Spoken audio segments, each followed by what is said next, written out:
অনেকদিন আগের কথা। এক গ্রামে অনামিকা ও অন্তরা নামের দুই বোন বাস করত। অনামিকা ও অন্তরা ছিল এতিম। ওদের বাবা মা জলোচ্ছ্বাসে মারা গিয়েছিল। ওরা দুই বোন শহরে পড়াশোনা করত, তাই ওরা বেঁচে গিয়েছিল। ওদের বাবা মাকে হারিয়ে ওরা একদম পথে এসে যায়, কারণ ওদের বাবা মা যে টাকা আয় করত তাতেই ওদের সংসার চলত। ওদের কোনো টাকা সেভিংস ছিল না। দুই বোন একদম বিপদে পড়ে যায়। এতিম দুই মেয়ের জন্য পুরো পৃথিবী তখন অনেক কঠিন হয়ে যায়। ওদের পড়াশোনা ছেড়ে দিয়ে গ্রামে এসে থাকতে হয়। ওরা দুই বোন অনামিকা ও অন্তরা গ্রামের মানুষের বাড়িতে বাড়িতে প্রথম দিকে কাজ শুরু করে, কিন্তু এতে ওরা যে টাকা পেত তাতে ওদের ভরণ পোষণ চালানো কঠিন হয়ে যেত।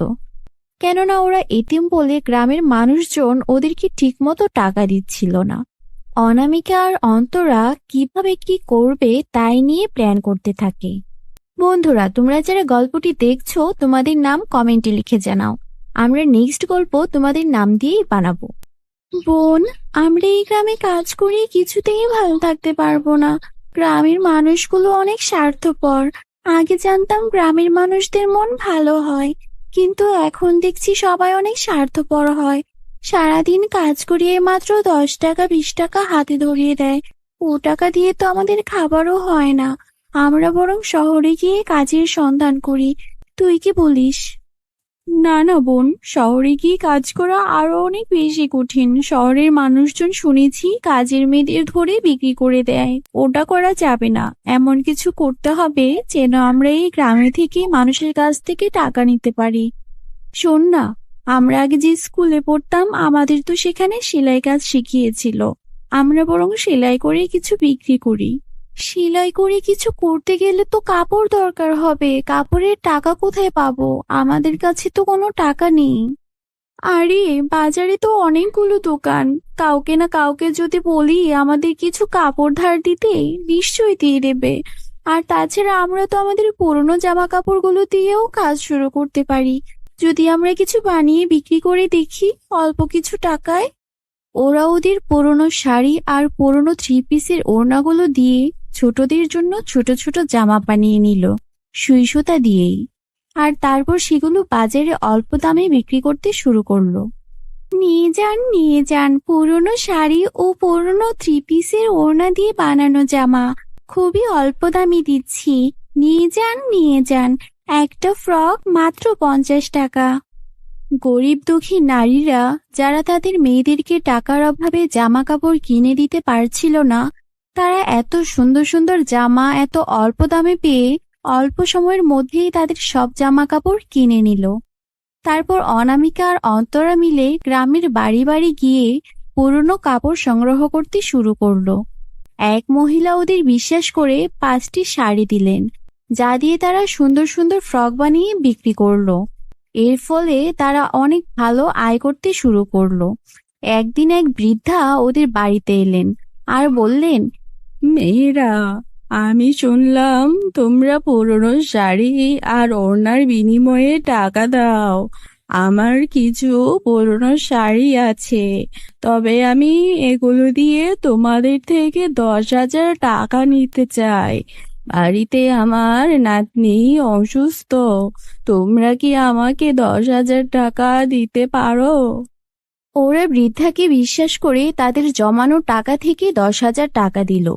বৃদ্ধা ওদের এক বিশেষ শাড়ি দিলেন, যা দিয়ে ওরা নিজেদের জন্য লেহেঙ্গা বানালো। হঠাৎ দেখলো তাদের বলা মতো আরো 100টি লেহেঙ্গা সেখানে প্রকট হয়ে গেল। তারা বুঝতে পারলো এটা জাদুর শাড়ি। তারা ঠিক করলো এই জাদুর সাহায্যে শুধু নিজেদের উন্নতি নয়, গরিব দুঃখীদেরও সাহায্য করবে। বন্ধুরা, তোমরা যারা যারা আমাদের চ্যানেলে নতুন, আমাদের চ্যানেলটিকে সাবস্ক্রাইব করতে ভুলবেন না যেন। এরপর দেখুন জাদুর 3 নদী। জাদুর 3 নদী। আনন্দপুর নামের একটি গ্রামে সুশীলা নামের এক মহিলা তার 2 মেয়ের সঙ্গে বসবাস করত। সুশীলার বড় মেয়ের নাম ছিল আরতি, আর ছোট মেয়ের নাম ছিল সোনিয়া। যখন আরতির জন্ম হয় তখন সুশীলার মন ছোট হয়ে গিয়েছিল আরতিকে দেখে, কারণ আরতি জন্ম থেকেই খুব কালো ছিল। অন্যদিকে সুশীলার একটা ফর্সা মেয়ের দরকার ছিল। সে মনে প্রাণে একটা ফর্সা মেয়ে চাইতো। কিছুদিন পর সুশীলার ছোট মেয়ের জন্ম নেয়, যাকে দেখে সুশীলা অনেক খুশি হয়, কারণ সে ছিল সুশীলার মনের মতো ফর্সা ও সুন্দর দেখতে। সময়ের সাথে সাথে তারা দুই বোন বড় হয়ে যায়। সুশীলা কখনোই তার ছোট মেয়ের মতো বড় মেয়েকে ভালোবাসতো না। সে সবসময় তার ছোট মেয়ের ছোট ছোট ইচ্ছাগুলো পূরণ করত। আরতির সঙ্গে সে এতটা বাজে ব্যবহার করত যে এমন ব্যবহার একটা সৎমাও তার সৎ মেয়ের সঙ্গে করে না। তেমনি একবারের কথা, সুশীলা তার বাড়ির আঙিনায় বড় বড় কাঠ কেটে ছোট টুকরো করছিল।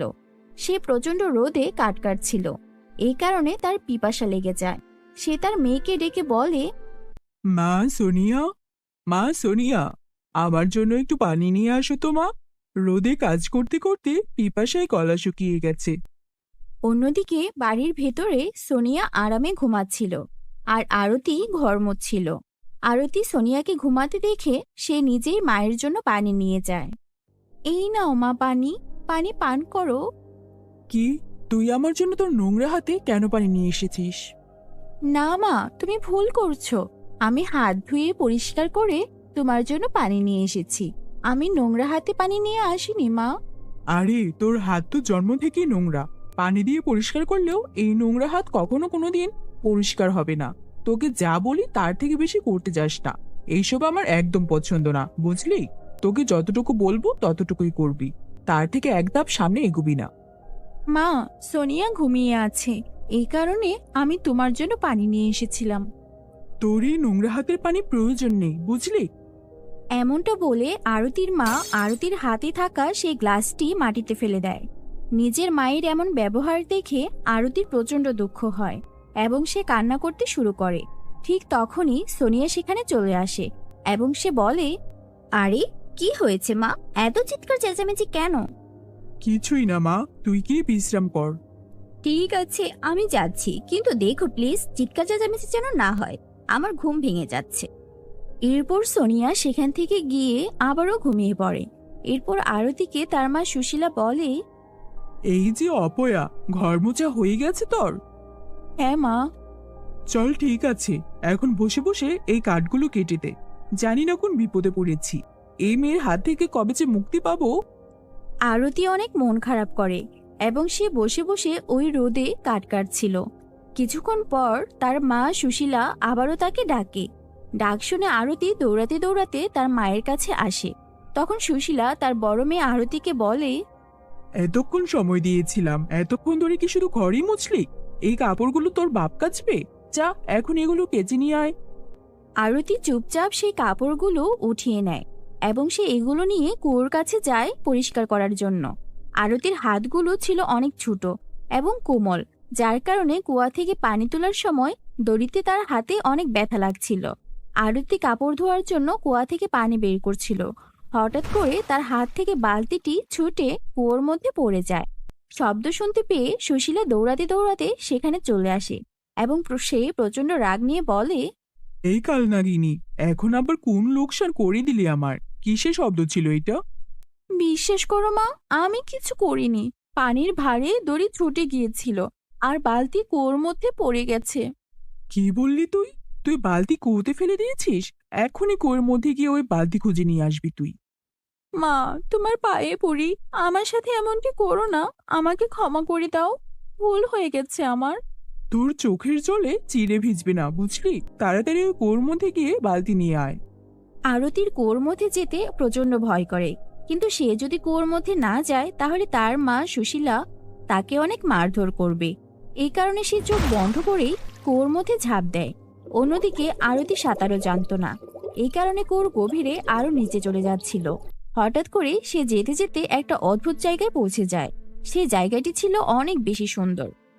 আরে বাহ, এখানে সবকিছু কত সুন্দর, কত সুন্দর দেখাচ্ছে সবকিছুই। এমনটা মনে হচ্ছে যেন আমি স্বপ্নের রাজ্যে চলে এসেছি। কুয়ার ভেতরে যে এত সুন্দর জায়গা আছে, এ ব্যাপারে তো আমি কিছুই জানতাম না। এমনটা বলে আরতি সামনে এগোতে থাকে। সে হেঁটেই যাচ্ছিল। হঠাৎ করে সে সামনে একটি ফলের গাছ দেখতে পায়। সেই ফলের গাছ আরতিকে বলে, শোনো মেয়ে, আমার এই পাকা ফলের ওজন আর সহ্য হচ্ছে না। তুমি আমাকে একটু সাহায্য করবে? এই ফলগুলো পেড়ে দিলে আমি একটু হালকা হতাম। তুমি একদম চিন্তা করো না আমের গাছ, আমি এখনই পাকা ফলগুলো পেড়ে দিচ্ছি। এমনটা বলার পর আরতি সমস্ত পাকা ফলগুলো পেড়ে নেয়, যার কারণে গাছটি একটু হালকা হয়।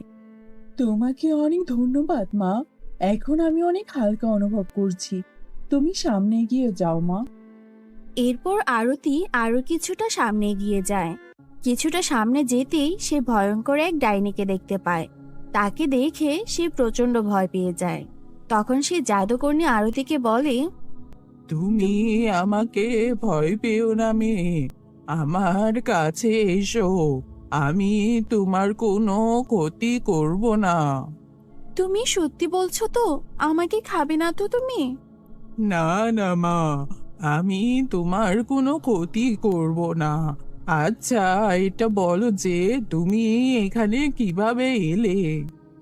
আসলে কুয়ার মধ্যে আমার বালতি পড়ে গিয়েছিল, আর আমি বালতিটি নিতে কুয়োর মধ্যে নেমেছিলাম, কিন্তু আমি সাঁতার পারতাম না। আর আমি ডুবতে ডুবতে হঠাৎ করেই জানি না কিভাবে এখানে চলে এসেছি। ও আচ্ছা, আমি বুঝতে পেরেছি। কিন্তু এখন যখন তুমি চলেই এসেছো, তুমি আমার সঙ্গেই থাকতে পারো। কিন্তু আমার সাথে থাকার জন্য তোমাকে আমার বাড়ির সব কাজ করতে হবে। আমি বাড়ির সব কাজ আগে থেকেই পারি। আচ্ছা, ঠিক আছে তাহলে। তুমি আমার সঙ্গে আমার ঘরের ভেতরে চলো। সেদিনের পর থেকে আরতি সেই জাদুকর্ণীর সঙ্গে বসবাস করতে শুরু করে। অন্যদিকে কুয়ার বাইরে থেকে আরতির মা সুশীলা কুয়ার মধ্যে উকি দেয় এবং সে নিজেই নিজেকে বলে, ও এখনো কুয়ার ভিতরে কি করছে? এখনো তো বাইরে এলো না। ও কি কুয়ার ভিতরে মারা গেছে নাকি? চলো, ঠিকই হয়েছে। এই কালো মেয়েকে দিয়ে আর কর্তামি পাকি, ও মরে গেছে, ভালো হয়েছে। অন্যদিকে আরতি সেই জাদুকর্ণীর বাড়ির সব কাজ করতে থাকে। সে জাদুকর্ণীর বাড়ি ঝাড়ু দেয় এবং তার কাপড় চোপড় কেচে দেয়। আর শুধু তাই নয়, সে সেই জাদুকর্ণীর জন্য অনেক সুস্বাদু সুস্বাদু খাবার তৈরি করে দেয়। এই নিন জাদুকর্ণী, আমি আপনার জন্য গরম গরম খাবার নিয়ে এসেছি। জাদুকর্ণী সঙ্গে সঙ্গে সব খাবার খেয়ে নেয় এবং বলে, আরে বাহ মেয়ে, তুমি তো খাবারটা অনেক সুস্বাদু বানিয়েছো। এভাবেই বেশ কিছুদিন কেটে যায়। একদিন আরতি উদাস হয়ে বসেছিল। তখন জাদুকর্ণী তার কাছে আসে এবং তাকে বলে, কি হয়েছে মা? তোমাকে উদাস দেখাচ্ছে কেন? কোনো সমস্যা হলে আমাকে বলতে পারো। আমার আমার মায়ের কথা খুব মনে পড়ছে। এর আগে আমি আর কখনো আমার মাকে ছেড়ে থাকিনি। আচ্ছা, এই কথা। তোমার মা কি তোমাকে অনেক ভালোবাসে? না জাদুকর্ণী, আমার মা আমাকে একদমই ভালোবাসে না, কারণ আমি দেখতে সুন্দর নই। মায়ের সবসময় একটা ফর্সা বাচ্চা পছন্দ ছিল, কিন্তু আমি জন্ম থেকেই কালো, আর আমার ছোট বোন অনেক ফর্সা, যার কারণে মা আমার আর আমার ছোট বোনের মধ্যে অনেক পার্থক্য করে। মা আমার ছোট বোনের সব ইচ্ছা পূরণ করে আর আমাকে দিয়ে বাড়ির সব কাজ করিয়ে নেয়। কিন্তু তবুও উনি তো আমার মা, আমি আমার মাকে খুব ভালোবাসি, আর এখন আমার মাকে খুব মনে পড়ছে। যদি এমনটাই হয়, তাহলে আমি তোমাকে এখানে আর রাখতে চাই না। চলো আমার সঙ্গে, আমি তোমাকে বাড়িতে নিয়ে যাচ্ছি। এমনটা বলে জাদুকর্ণী আরতিকে একটা জাদুর গোল্ডেন ঝর্ণার কাছে নিয়ে যায় এবং সে আরতিকে বলে, আরতি, তুমি এই ঝর্ণার নিচে গিয়ে দাঁড়াও। দেখো, তুমি তোমার বাড়িতে পৌঁছে যাবে, কিন্তু যাওয়ার আগে এটা নিয়ে যাও। এমনটা বলে জাদুকর্ণী নিজের জাদুর শক্তি দ্বারা সেখানে একটি বালতি হাজির করে, যেটা ছিল সোনা দ্বারা পরিপূর্ণ। স্বর্ণভর্তি সেই বালতিটি জাদুকর্ণী আরতিকে দিয়ে দেয়। আপনাকে অনেক অনেক ধন্যবাদ। জাদুকর্ণীর দেয়া সোনা ভর্তি সেই বালতিটি নিয়েই আরতি ঝর্ণার নিচে দাঁড়িয়ে যায়। ঝর্ণার নিচে দাঁড়াতেই আরতি দেখতে অনেক ফর্সা আর অনেক সুন্দর হয়ে যায়। এইটা অনুভব হওয়ার পর আরতি অনেক খুশি হয়। তখন হঠাৎ করেই সে অদৃশ্য হয়ে যায় এবং নিজের বাড়ির বাইরে আবারও সে দৃশ্যমান হয়। তার বোন সোনিয়া আরতিকে দেখে নেয় এবং সে বলে, মা মা, কোথায় তুমি? দেখো মা, আরতি আপু এসেছে। ওয়াও আরতি আপু, তোমাকে তো দেখতে অনেক সুন্দর লাগছে। ডাক শুনে সুশীলা দৌড়াতে দৌড়াতে সেখানে আসে। সে আরতির হাতে স্বর্ণভর্তি বালতিটি দেখে বলে, আরে এগুলো তো আসল সোনা, কোথায় পেয়েছো তুমি? এই সোনা ভর্তি বালতিটি আমাকে জাদুকর্ণী দিয়েছে। জাদুকর্ণী কুয়ার মধ্যে বসবাস করে। আরতির এমন কথা শুনতেই সোনিয়া বলে, কি, ওই জাদুকর্ণী কি তোমাকে এত সুন্দর বানিয়ে দিয়েছে? আমিও যাব ওই জাদুকর্ণীর কাছে। মা, আমিও অনেক সুন্দর হতে চাই। আমিও অনেক সোনার মালিক হতে চাই। এমনটা বলার পর সোনিয়া সেই কুয়ার মধ্যে ঝাঁপ দেয়। কিছুক্ষণ পর সেও সেই অদ্ভুত দুনিয়াতে পৌঁছে যায়। এরপর সে বলে, এ কি, এখানে তো কোনো জাদুকর্ণী চোখে পড়ছে না। মনে হচ্ছে ওই আরতির বাচ্চা আমাকে ধোঁকা দিয়েছে। যাই একটু সামনে গিয়ে দেখি। এরপর সোনিয়া আর একটু সামনে এগোয়। হঠাৎ করে তার সামনে সেই আম গাছটি আসে এবং সেই আম গাছটি তাকে বলে, মা শোনো, এই পাকা ফলগুলোর কারণে আমার অনেক অস্বস্তি বোধ হচ্ছে। এত বোঝা আর আমার সহ্য হচ্ছে না। আমার এই পাকা ফলগুলো পেড়ে তুমি আমাকে হালকা করে দিবে, তাহলে আমি অনেক শান্তি পেতাম। দেখো, তোমার এই পাকা আমগুলো ছিঁড়ে দিতে আমার কোনো আপত্তি নেই, কিন্তু এখন আমি খুব সুন্দর হতে চাই। আমাকে যেতে দাও। আসার সময় না হয় আমি তোমার ফলগুলো ছিঁড়ে দেব। কিন্তু মা, ততক্ষণে অনেক দেরি হয়ে যাবে। আমার ডালগুলো সব ভেঙে যাবে। উফ, বকবক করো না তো। সময় মতো যদি আমি ওখানে পৌঁছাতে না পারি তাহলে হয়তো আর আমার সুন্দর হওয়াই হবে না। এমনটা বলে সোনিয়া সামনে এগিয়ে যায়। কিছুক্ষণ হাঁটার পর সে জাদুকরীকে দেখতে পায়। জাদুকর্ণী দেখার সঙ্গে সঙ্গে সে বলে, জাদুকর্ণী, আমাকে অনেক সুন্দর বানিয়ে দাও। আমি আরতির ছোট বোন। কিন্তু তুমি তো আগে থেকে অনেক সুন্দর, তাহলে তোমার আরো সুন্দর হওয়ার প্রয়োজন কি আছে? না, আমি আমার সৌন্দর্যতে সন্তুষ্ট নই। আমি আরতির থেকেও অনেক বেশি সুন্দর হতে চাই। এই পৃথিবীতে সবার থেকে সুন্দর যাতে আমাকে দেখায়। কিন্তু দেখো, তোমার বোন আমার সঙ্গে অনেক দিন ছিল এবং ও আমার অনেক সেবাও করেছে। কিন্তু আমার হাতে অতটা সময় নেই। দয়া করে তুমি আমাকে সুন্দর করে দাও। আমার বাড়িতে ফিরে যেতে হবে।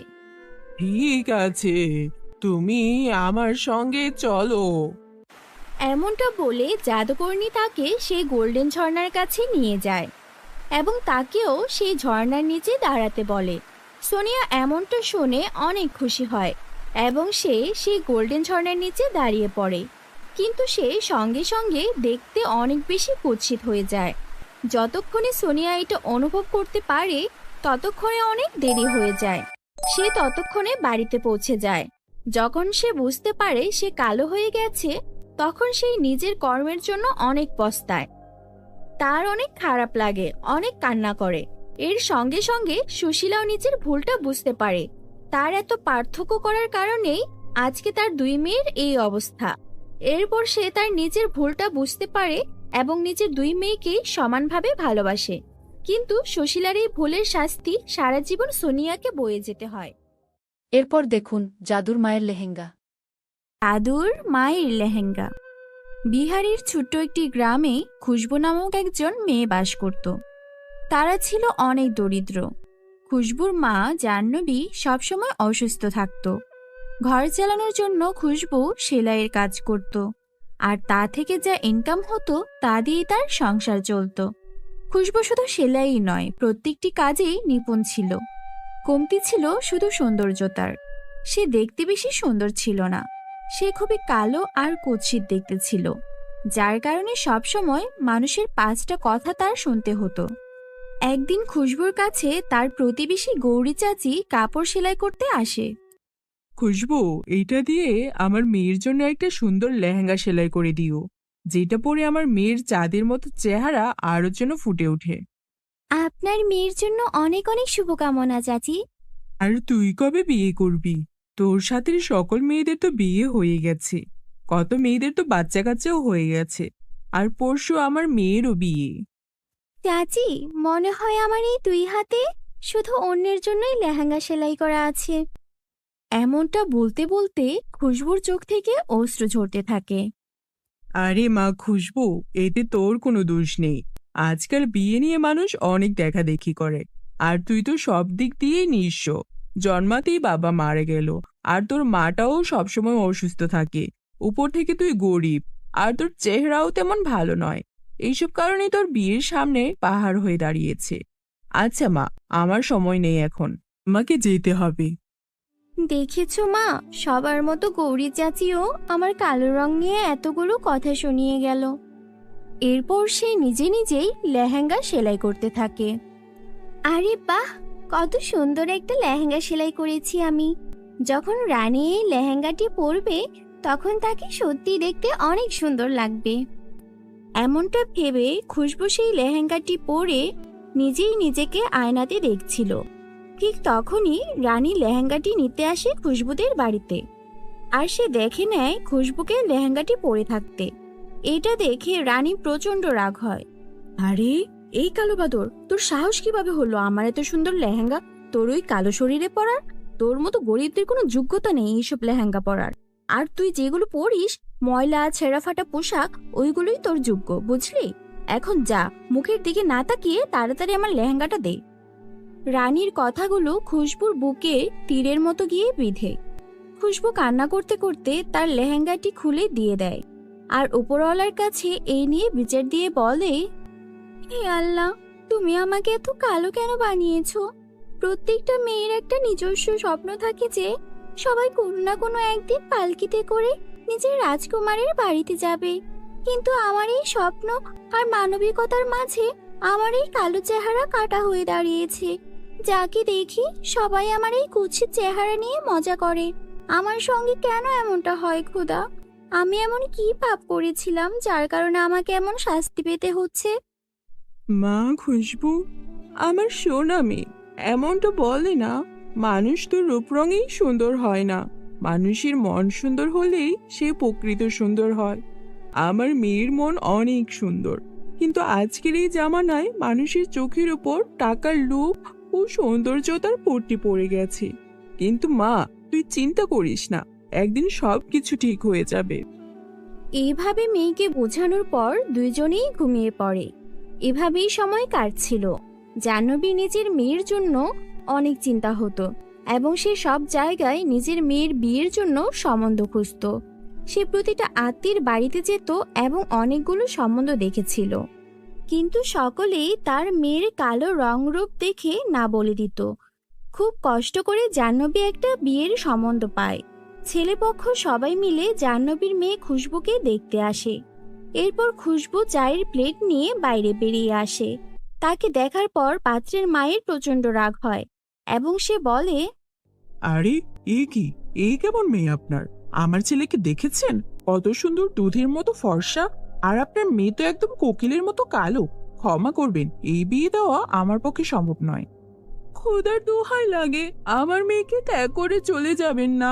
আমি আপনাদের সামনে হাত জোড় করছি। আমার মেয়ে দেখতে এমন হলেও ওর মনটা অনেক ভালো। ও কখনো কোনো বিচার দেওয়ার সুযোগ দেবে না।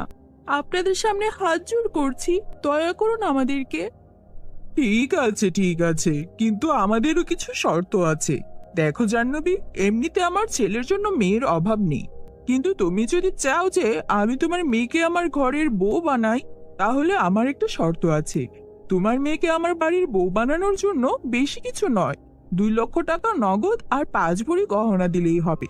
যদি তুমি আমার এই শর্তে রাজি থাকো তাহলে এই বিয়েতে আমরা রাজি আছি, নয়তো আমরা এখন উঠছি।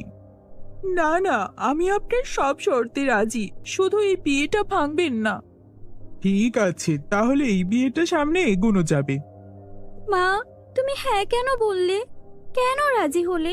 এতগুলো টাকার ব্যবস্থা এখন কোথা থেকে হবে মা? সেটা তুই চিন্তা করিস না মা, এমনিতে আমার জন্য তোকে অনেক দুঃখ ভরা জীবন দেখতে হয়েছে। এখন আর না, অনেক কষ্ট করেছিস আমার জন্য। সঞ্জয় অনেক ভালো একটা ছেলে, মানছি যে ওর মা একটু লোভী, কিন্তু উনিও মন থেকে খুব ভালো একজন মহিলা। ওনার মন বুঝতে পারলে অনেক ভালো। আমি বেঁচে থাকতে একবার তোর বিয়েটা দেখে নিশ্চিন্তে তোর বাবার কাছে চলে যেতে চাই মা। মেয়েকে এমনটা বলার পর জাহ্নবী তার বাড়ির কাগজপত্র নিয়ে জমিদারনির কাছে যায় বাড়ি বন্ধক রাখতে। তার পরিকল্পনা ছিল সে তার বাড়ি বন্ধক দিয়ে টাকা জমা করে নিজের মেয়ের বিয়ে দেবে। জমিদারনির কাছে যাবার পর জমিদারনিকে বলে, মালকিন, এটা আমার বাড়ির সম্পত্তির কাগজ। আমার মেয়েকে বিয়ে দিচ্ছি, তাই আমার কিছু টাকার প্রয়োজন এখন। কত টাকা প্রয়োজন তোমার? মালকিন, অনুগ্রহ করে যদি 5 লক্ষ টাকার ব্যবস্থা করে দিতেন তাহলে এখন খুবই উপকৃত হতাম। কি, 5 লক্ষ টাকা? তোমার মাথা ঠিক আছে তো? তুমি তোমার পুরো বাড়ি সম্পত্তি সবকিছু যদি বিক্রিও করে দাও, এর বিনিময়ে তো তুমি 5 লক্ষ টাকা পাবে না। শোনো, আমি তোমাকে একটা ভালো পরামর্শ দিচ্ছি, আমার কথা মেনে নাও। নিজের মেয়েকে নিজের মতো একটা গরিব ঘরে বিয়ে দিয়ে দাও। না না মালকিন, এমন কথা বলবেন না।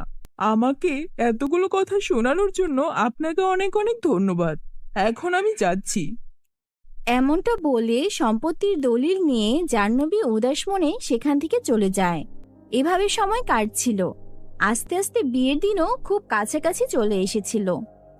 কালকে বিয়ের দিন, আর এখনো কোনো টাকার ব্যবস্থা হয়নি। এই শেষ মুহূর্তে সবকিছু কিভাবে হবে? জাহ্নবী মনে মনে এমনটা ভাবছিল।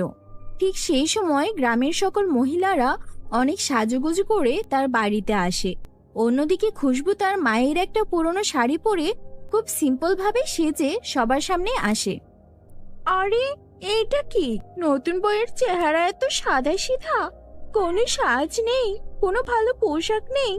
বিয়ের জন্য তুমি একটা লেহেঙ্গাও সেলাই করনি?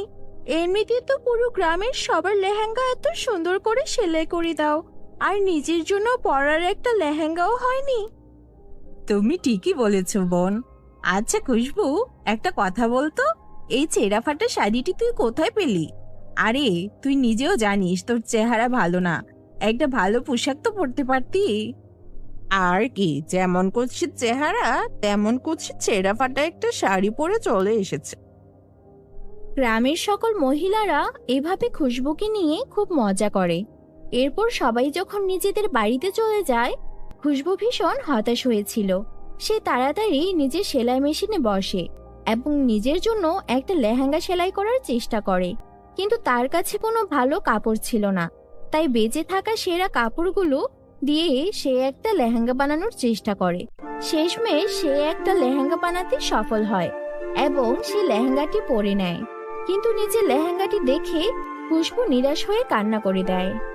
হে আল্লাহ, শেষমেশ আমার সাথেই এমনটা কেন? তুমি আমাকে এত গরিব আর কুৎসিত কেন বানালে? সমাজে এমন কেউ নেই যে আমার মনের অবস্থাটা বুঝবে। না পাত্রপক্ষের চাহিদা পূরণ করার মতো টাকা আছে, না আমার কাছে পরার মতো কিছু ঠিক মতো একটা লেহেঙ্গা আছে। একটা মেয়ের বিয়ে লেহেঙ্গা ছাড়া অসম্পূর্ণই থেকে যায়। এমনটা বলে খুশবু অসহায়ের মতো কান্না করছিল। ঠিক সেই সময় তার চোখের অশ্রু তার সেই লেহেঙ্গার উপর গিয়ে পড়ে, আর সঙ্গে সঙ্গে সেখানে একটি চমৎকার হয়। তার ছেঁড়া ফাটা সেই লেহেঙ্গাটি অনেক সুন্দর চকচকে দারুণ রঙের একটা লেহেঙ্গাতে পরিণত হয়ে যায়। খুশবু ভীষণ অবাক হয়ে যায় এবং নিজের লেহেঙ্গাটি দেখে বলে, আরে, আমার লেহেঙ্গাটা তো অনেকগুলো কাপড় দিয়ে জোড়া দেওয়া ছিল আর অনেকগুলো জায়গা থেকে ছেঁড়া ছিল, তাহলে হঠাৎ করে এই লেহেঙ্গাটি এত সুন্দর হয়ে গেল কিভাবে? আর অন্যদিকে যেমন ভাবে এটা হোক না কেন, খুশবু নিজে লেহেঙ্গাটি দেখে অনেক খুশি ছিল এবং সে আয়নার মধ্যে নিজেকে দেখে বলে, সত্যি দেখতে অসাধারণ, কোনো তুলনা হয় না। কিন্তু লেহেঙ্গা যতই সুন্দর হোক, এটা তো আমার কালো ও কুৎসিত রংকে আড়াল করে পারছে না। যদি ভাগ্য এমন হতো যে আমার চেহারাটাও এই লেহেঙ্গার মতো অনেক সুন্দর হয়ে যেত। খুশবু মুখ থেকে এমন কথা বের হতে না হতেই খুশবু অনেক সুন্দর পরীর মতো একটা মেয়েতে রূপান্তরিত হয়ে যায়। তাকে পরী থেকে কম কিছু দেখাচ্ছিল না। কি, এটা আমার রূপ? কিন্তু হঠাৎ করে আমি এত সুন্দর হয়ে গেলাম কিভাবে? ঠিক তখনই খুশবু নজর পড়ে তার চকচকে লেহেঙ্গাটির উপর।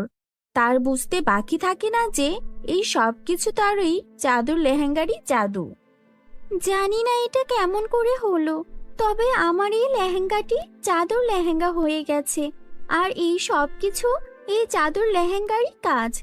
আচ্ছা, আমি যদি এই লেহেঙ্গার কাছ থেকে আর কিছু চেয়ে দেখি।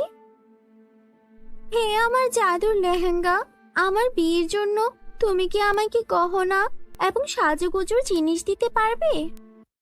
এমনটা বলতে না বলতেই তার সামনে তার সকল গহনা এবং সাজুগুজুর সকল জিনিস হাজির হয়ে যায়। তখন ওই দিক থেকে খুশবুর মা খুব হতাশ হয়ে বাড়িতে ফিরে এটা দেখে খুশবু তার মাকে জিজ্ঞেস করে, কি হয়েছে মা? তোমাকে এত বেশি দুঃখী এবং চিন্তিত দেখাচ্ছে কেন? আমাকে ক্ষমা করে দে মা, আমি তোর জন্য কিছুই করতে পারলাম না। আমি জমিদার, পঞ্চায়েত, এমনকি বড় বড় অনেক সাহেবের বাড়িতেও গিয়েছি, কিন্তু কেউ আমাকে সাহায্য করেনি। তোর জন্য আমি একটা টাকাও জোগাড় করতে পারিনি। এখন তো এটা ভেবে আমার জান বেরিয়ে যাচ্ছে যে বরযাত্রী ফিরে না যায়। মা, এখন থেকে তোমার কোনো জিনিস নিয়ে কোনো প্রকার চিন্তা করার প্রয়োজন নেই। বরযাত্রী আসার সময় হয়ে গেছে, তুমি শুধু এখন দেখতে থাকো। বরযাত্রীর সকল চাহিদা আমরা অবশ্যই পূরণ করব। কিন্তু কিভাবে মা? বরযাত্রীরা আসছে, মাত্র কিছুক্ষণ সময় বাকি আছে, এর মধ্যে এত কিছুর ব্যবস্থা কিভাবে হবে? হে জাদুর লেহেঙ্গা, আজকে এখানে আমার মায়ের মান সম্মানের ব্যাপার, তুমি আমার মায়ের মান সম্মান রক্ষা করো। খুশবু এমনটা বলতে না বলতেই তার জাদুর লেহেঙ্গার মধ্য থেকে সেখানে অনেক সোনা এবং টাকার মেলা লেগে যায়। এইসব দেখে জাহ্নবী ভীষণ অবাক হয়ে যায়। এরপর খুশবু তার মাকে জাদুর লেহেঙ্গার ব্যাপারে সবকিছু খুলে বলে। সবকিছু শোনার পর তার মা অনেক বেশি খুশি হয় এবং বলে, খোদার কাছে লাখ লাখ শুক্রিয়া, আজকে খোদার কারণেই এত কিছুর ব্যবস্থা হতে পেরেছে। খুশবু, সত্যিই আমি অনেক ভাগ্যবতী যে আমি মেয়েরূপে তোকে পেয়েছি। এখন শুধু তুই দেখ মা, আমি তোর বিয়েতে কত বড় অনুষ্ঠান করে দেই। জাহ্নবী সেই সব টাকা দিয়ে খুব ভালোভাবে বিয়ের প্রস্তুতি নেয়। কিছুক্ষণের মধ্যে বরযাত্রী চলে আসে। পুরো গ্রামবাসীরা বিয়ের এত সুন্দর প্রস্তুতি দেখে ভীষণ অবাক হয়। ঠিক তখনই সেখানে খুশবু আসে। আরে, এইটা কি আশ্চর্য! দেখেছো, এই কালো অমাবস্যার চাঁদের মতো দেখতে খুশবু হঠাৎ করে পূর্ণিমার চাঁদে পরিণত হয়ে গেল কিভাবে? আর ওই দেখো, যৌতুকের জিনিসপত্র কত জিনিস দিয়েছে জাহ্নবী। এমনিতে তো সবসময় নাকি কান্নাকাটি করতো, আর এতগুলো টাকা জানি না কোন মাটির নিচে পুঁতে রেখেছিল, তাই তো এত ধুমধাম করে নিজের মেয়ের বিয়ে দিচ্ছে। আরে খুশবুর লেহেঙ্গাটা দেখেছ? কত সুন্দর লেহেঙ্গা, কত সুন্দর মানিয়েছে ওকে লেহেঙ্গাটাতে। আরে বাবা, এটা আমাদের বানু তো, ও তো পাতিলের তলার থেকেও কালো ছিল, আর হঠাৎ করে এত সুন্দর হয়ে গেল কিভাবে? আর ওরা তো আমাদের চাওয়ার থেকেও অনেক সম্পত্তি বেশি দিয়েছে। আচ্ছা বাবা, এখন তো আমার সন্দেহ হচ্ছে এই দুই মেয়ে কোনো জাদু করলো না তো? এরপর অনেক খুশিতে খুশবু এবং সঞ্জয়ের বিয়ে হয়ে যায়। খুশবু খুশি মনে মায়ের কাছ থেকে বিদায় নিয়ে শ্বশুরবাড়িতে চলে যায়। ধন্যবাদ আমার জাদুর লেহেঙ্গা, আজকে শুধুমাত্র তোমার কারণেই এই সব কিছু সম্ভব হয়েছে। তোমার কারণেই আমার সংসার বসেছে, আর সবকিছুতে আজকে যে আমার প্রশংসা হচ্ছে সেটার কারণ একমাত্র তুমি। হে আমার জাদুর লেহেঙ্গা, তোমাকে অনেক অনেক ধন্যবাদ।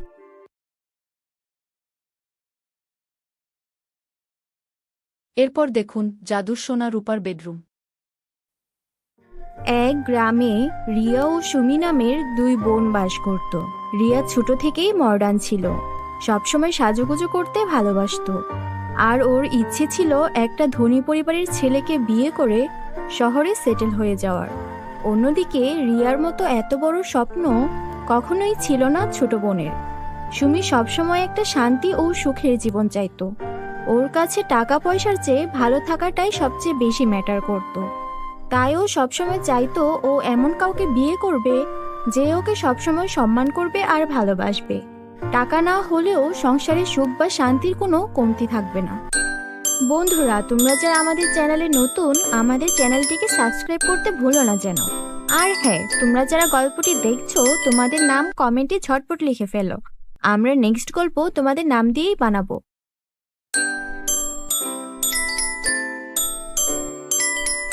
এভাবেই দিন চলতে থাকে। ওরা দুই বোন বড় হয়ে যায়। রিয়া বিয়ে করে শহরের একজন নামি দামি ব্যবসায়ী ছেলেকে, যার কাছে অনেক টাকা ছিল। অন্যদিকে সুমি বিয়ে করে গ্রামের এক কৃষককে, যার কাছে এত টাকা তো ছিল না, শুধু ছিল কয়েক খণ্ড জমি, যাতে সে চাষাবাদ করত। সুমির শ্বশুরবাড়িতে ওর স্বামী ছাড়া আর কেউই ছিল না। সুমি ওর স্বামীকে সব কাজে সাহায্য করত। অন্যদিকে রিয়া ওর শ্বশুরবাড়িতে গিয়ে ওর স্বামীর সঙ্গে ওর শ্বশুর শাশুড়িকেও পায়, যারা কিনা অনেক স্টাইলিশ আর মডার্ন ছিল। সারাদিন পার্টি করে বেড়াতো। তাদের বাড়িতে টাকা পয়সার কোনো কমতি ছিল না। রিয়া ওর স্বপ্নের মতো জীবন পেয়ে অনেক খুশি ছিল। এত ধনী সবকিছু, আমি তো এমনটাই দেখতে চেয়েছিলাম। এই জন্যই তো এত সাজুগুজু করতাম, যেন কোনো ধনী পরিবারের ছেলে আমাকে পছন্দ করে আর আমি ওদের সঙ্গে থেকে এমন সুখের জীবন কাটাতে পারি। শোনো ডার্লিং, আমাকে তুমি সবকিছু এনে দেবে।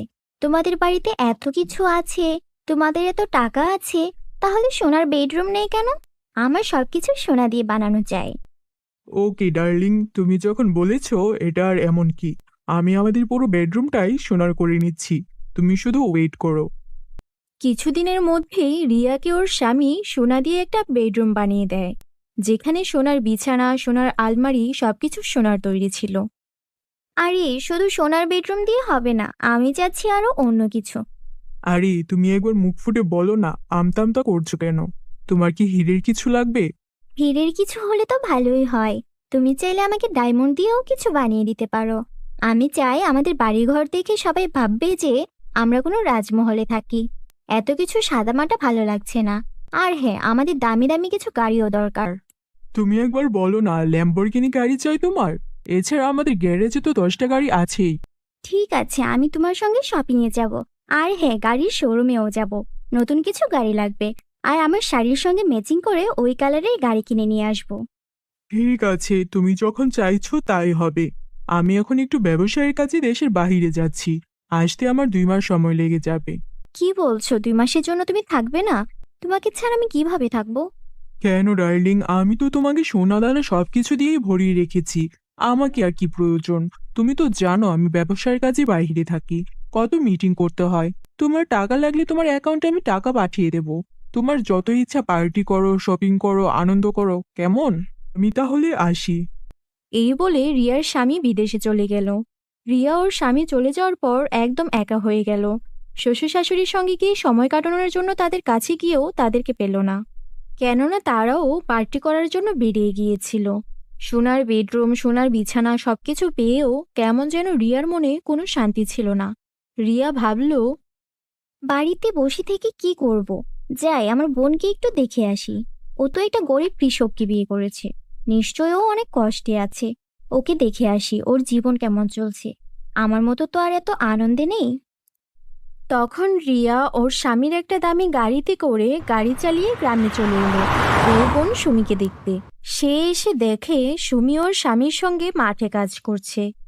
এই কি, তুই এইভাবে কাদার মধ্যে কাজ করছিস কেন? আমাদের বাবা তো কখনো তোকে এত কাজ করতে দেয়নি। তুই বিয়ে করলি এমন একটা গরিব ছেলেকে, যে কিনা তোকে দিয়ে এত কষ্ট করাচ্ছে। আরে আরে রিয়া আপু, তুমি এসেছো? আমি অনেক খুশি হয়েছি। আর আমি কই এত কাজ করছিলাম, এই সামান্য একটু জমির দেখাশোনা করছিলাম। আমরা দুজন ছাড়া তো আমাদের সংসারে কেউই নেই। ও একা একা এত পরিশ্রম করবে, আমার সহ্যই হচ্ছিল না। ও তো আমাকে নামতেই দিচ্ছিল না, আমি জোর করেই নেমেছি। আচ্ছা ঠিক আছে, হাত মুখ ধুয়ে আয়, তোর সঙ্গে গল্প করি। কতদিন পরে এলাম। ঠিক আছে ঠিক আছে। শুনছো, বোনের জন্য তুমি মিষ্টি দই নিয়ে এসো, ও দই খেতে খুব ভালোবাসে। আরে না না, আমি এখন দই খাই না, আমি এখন দামি দামি ডেজার্ট খাই। এগুলো তোদের এখানে পাওয়া যাবে না। আমি তোদের জন্য কিছু দামি খাবার নিয়ে এসেছি, এগুলো তোরা খেয়ে নিস। দামি খাবার কেন আনতে গেলে? আমি আমার স্বামীর সঙ্গে যা পাই তা খেয়ে খুশি আছি। এই তো আমরা সকালে আলু ভর্তা আর ডাল দিয়ে দুজনে মিলে কত আনন্দ করতে করতে ভাত খেলাম। দুজনে কত গল্প করলাম। ও শুধু জমিতেই যায়, আর তারপর সারা কখন আমার সঙ্গে থাকে। আমরা দুজনে মিলে সুখ দুঃখের গল্প করি। এই গ্রামের আশেপাশেও ও আমাকে নিয়ে ঘুরতে চায়। আমি অনেক ভালো আছি রে বোন। টাকা পয়সা ছাড়া তুই ভালো আছিস কি করে? তোর কাছে তো কিছুই নেই। এই ঘরটাও তো কেমন ভাঙাচোরা। এই ভাঙাচোরা বাড়িতে তুই ভালো আছিস আর আমাকে বিশ্বাস করতে বলছিস? তুই মোটেও ভালো নেই। চল না আমার বাড়িতে গিয়ে দেখবি আমি কত আনন্দে থাকি। তারপর সুমি ওর বড় আপুর সঙ্গে রিয়াদের বাড়িতে গেল তার স্বামীকে নিয়ে। দেখেছিস, এটা আমার সোনার বেডরুম। আর এখানে সবকিছু সোনা দিয়ে বানানো। পাশের রুমটা রূপা দিয়ে বানানো। আমার বাড়িতে সবকিছুই আছে। সবকিছুই তো আছে আপু, তা তো বুঝলাম, কিন্তু তোমার স্বামী কোথায়? আর তোমার শ্বশুর শাশুড়ি কোথায়? এত বড় বাড়িতে তুমি একা কেন? আর শুধু চাকর বাকর ছাড়া কাউকেই তো দেখছি না।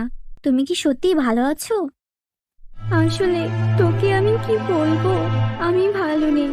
আমার স্বামী আজকে 4 মাস হয়ে গেছে বিদেশে গেছে। আমাকে শুধু টাকা পাঠায়, কিন্তু আমার সাথে গল্পও করে না, কথাও বলে না। আমি ভাবতাম টাকা পয়সা থাকলেই আমি ভালো থাকবো, কিন্তু আমি ভুল ছিলাম। আমি মোটেও ভালো নেই। আমাকে তোর সাথে নিয়ে চল। তারপর সুমির সঙ্গে এই সব কিছু বলে কাঁদতে কাঁদতে রিয়া ওই বাড়ি ছেড়ে চলে আসে। এইদিকে রিয়া বুঝতে পারে টাকা পয়সা, সোনা দানা, সোনার বেডরুম, রূপার বেডরুম, এই সব কিছুতে কিছুই হয় না। ঘরে শান্তি থাকে স্বামী স্ত্রীর মধ্যে বোঝাপড়ায় আর ভালো সম্পর্কে। এদিকে রিয়া চলে আসার পর রিয়ার স্বামীও বুঝতে পারে সে শুধু তার ব্যবসার কাজ নিয়ে ব্যস্ত হয়ে পড়ায় তার স্ত্রীর মনে অনেক দুঃখ দিয়ে ফেলেছে। তাই সে দ্রুত রিয়ার সঙ্গে দেখা করতে সুমির ছোট্ট কুঁড়ে ঘরে এসে পৌঁছায়। আমি অনেক ভুল করে ফেলেছি। আমি ব্যবসার টাকা ইনকাম করতে গিয়ে ভুলেই গিয়েছিলাম যে আমাদের স্বামী স্ত্রীর সম্পর্ক কতটা খারাপ হয়ে যাচ্ছে। আমি তোমাকে প্রমিস করছি, আমি এত টাকা পয়সা নিয়ে আর ভাববো না। আমি তোমাকে নিয়ে অনেক ভালো সময় কাটাবো। এরপর ওরা দুই বোন তাদের স্বামীদের সঙ্গে সুখে শান্তিতে সংসার করতে শুরু করে। বন্ধুরা, আমাদের চ্যানেলে নতুন হলে চ্যানেলটিকে সাবস্ক্রাইব করতে ভুলো না যেন।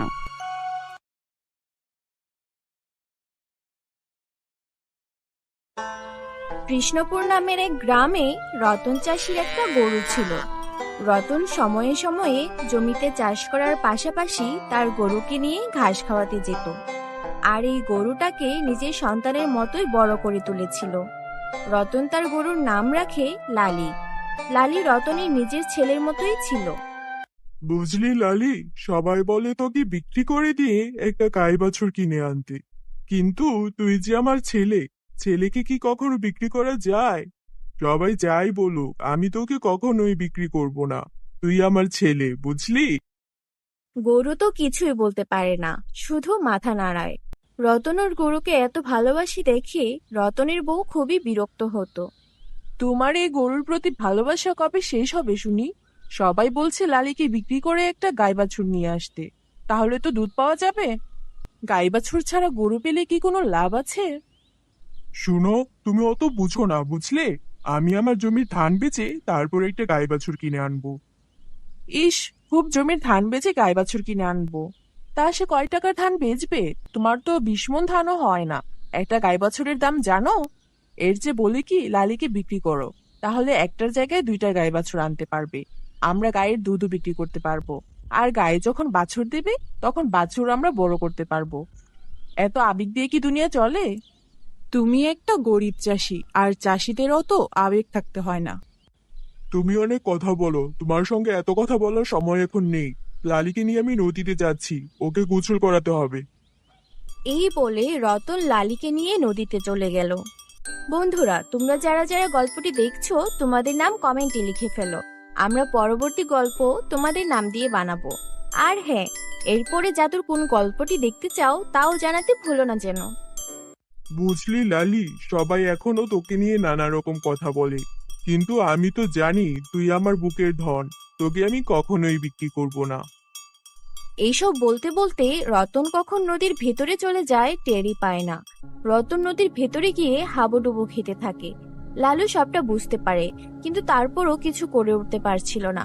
অবলা জীব শুধু চোখের পানি ফেলতে থাকে। তখন লালি মনে মনে কিছু একটা বলতে শুরু করে, আর সঙ্গে সঙ্গে সেখানে একটা পরী এসে প্রকট হয়। কে কে আমাকে ডেকেছে? এই, তুই আমাকে ডেকেছিস? এই অবলা প্রাণীটা মন থেকে আমাকে ডেকেছে, তাই তো আমি এখানে চলে এসেছি।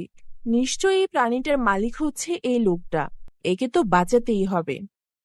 পরী তারপর রতনকে বাঁচিয়ে নদীর কিনারে নিয়ে আসে, আর লালি তখন পাশেই দাঁড়িয়েছিল। পরী তখন রতনের জ্ঞান ফেরায় আর বলে, তুমি অনেক ভাগ্যবান চাষি, তুমি এমন একটা প্রাণী পেয়েছো যে কিনা তোমার বিপদে মন থেকে সাহায্য চেয়েছে, আর তার সাহায্যের ডাকে আমি সাড়া দিয়ে তোমাকে বাঁচাতে এসেছি। এই অবলা প্রাণীটা তোমার জন্য সত্যিই অনেক সৌভাগ্যজনক। হ্যাঁ, আমি তো জানি। আমি ওকে আমার নিজের ছেলের মতোই ভালোবাসি। ও কথা বলতে না পারলেও ওর চোখের ভাষা আমি বুঝি। ও আমাকে অনেক ভালোবাসে। সামান্য কটা টাকার জন্য আমার স্ত্রী আর পরিবারের সবাই চায় আমি যেন লালিকে বিক্রি করে দেই, কিন্তু লালিকে বিক্রি করা আমার পক্ষে সম্ভব নয়। লালি আমার ছেলের মতো। আমি যে কি করব বুঝে উঠতে পারছি না। আজকে লালি আমার প্রাণও বাঁচালো।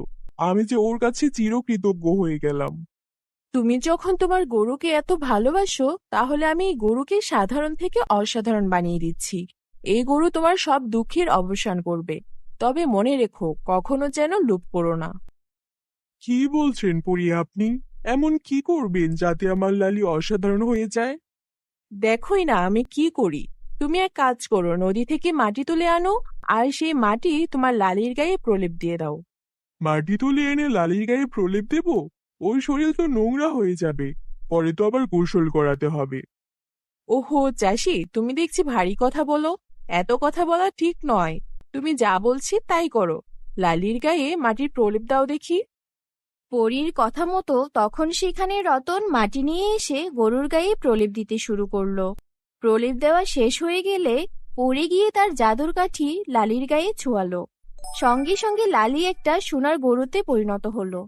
এই কি কাণ্ড! আমার লালি তো সোনার গরু হয়ে গেছে। ওর কোনো ক্ষতি হবে না তো? ওর কোনো কষ্ট হচ্ছে না তো? না না, আমার সোনার গরুর দরকার নেই। আপনি আমার লালিকে আগের মতো করে দিন পরি। আরে না না, তোমার ছেলে তোমার লালি একদম সুস্থ আছে। আমি ওকে সোনার গরু করে দিয়েছি জাদু বলে, যেন ও তোমাকে সাহায্য করতে পারে। লালি তো ছেলে, ও তো তোমাকে দুধ দিতে পারবে না, বাছুরও দিতে পারবে না। কিন্তু যখনই তোমার টাকার দরকার হবে, লালির গায়ে 3 বার হাত বোলাবে। লালি ওর মুখ থেকে স্বর্ণমুদ্রা বের করে দেবে তোমায়। এবার আমি চলি। এই বলে পরী সেখান থেকে অদৃশ্য হয়ে গেল। রতন লালির গায়ে 3 বার হাত বুলালো। সঙ্গে সঙ্গে লালির মুখ থেকে সোনার মুদ্রা ঝরে পড়তে লাগলো। এই কি কাণ্ড! আমার লালি দেখছি সোনার গরু হয়ে গেছে। যাই যাই, এখনই গিন্নিকে গিয়ে বলি। গিন্নি সবসময় আমাকে গালমন্দ করেছে। আমি লালিকে ভীষণ ভালোবাসি, তাই আজকে লালি আমার জীবন পরিবর্তন করে দেবে। চল লালি, চল। তারপর রতন তার গরুকে নিয়ে বাড়িতে আসে। রতনের সঙ্গে এমন একটা সোনার গরু দেখে রতনের স্ত্রী অবাক হয়ে যায়। এই কি কাণ্ড! তুমি এই গরুটা কোথা থেকে আনলে? এই তো দেখছি সোনার গরু। এত দামি গরু কোথায় পেলে গো? আরে না না, এটা দামি গরু নয়, এটা আমাদের লালি। লালি পরীর আশীর্বাদ পেয়েছে। পরী লালিকে আশীর্বাদ দিয়েছে, তাই লালি সোনার গরু হয়ে গেছে।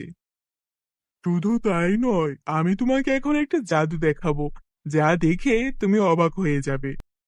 কি জাদুর কথা বলছো? তোমার কি মাথা ঠিক আছে? একটা সোনার গরুকে এনে বলছো এটা আমাদের লালি, এখন আবার বলছো জাদু দেখাবে? তুমি কবে থেকে এসব শুরু করলে গো? আরে দেখো দেখো, লালি চল গিন্নিকে এবার একটু জাদু দেখাই।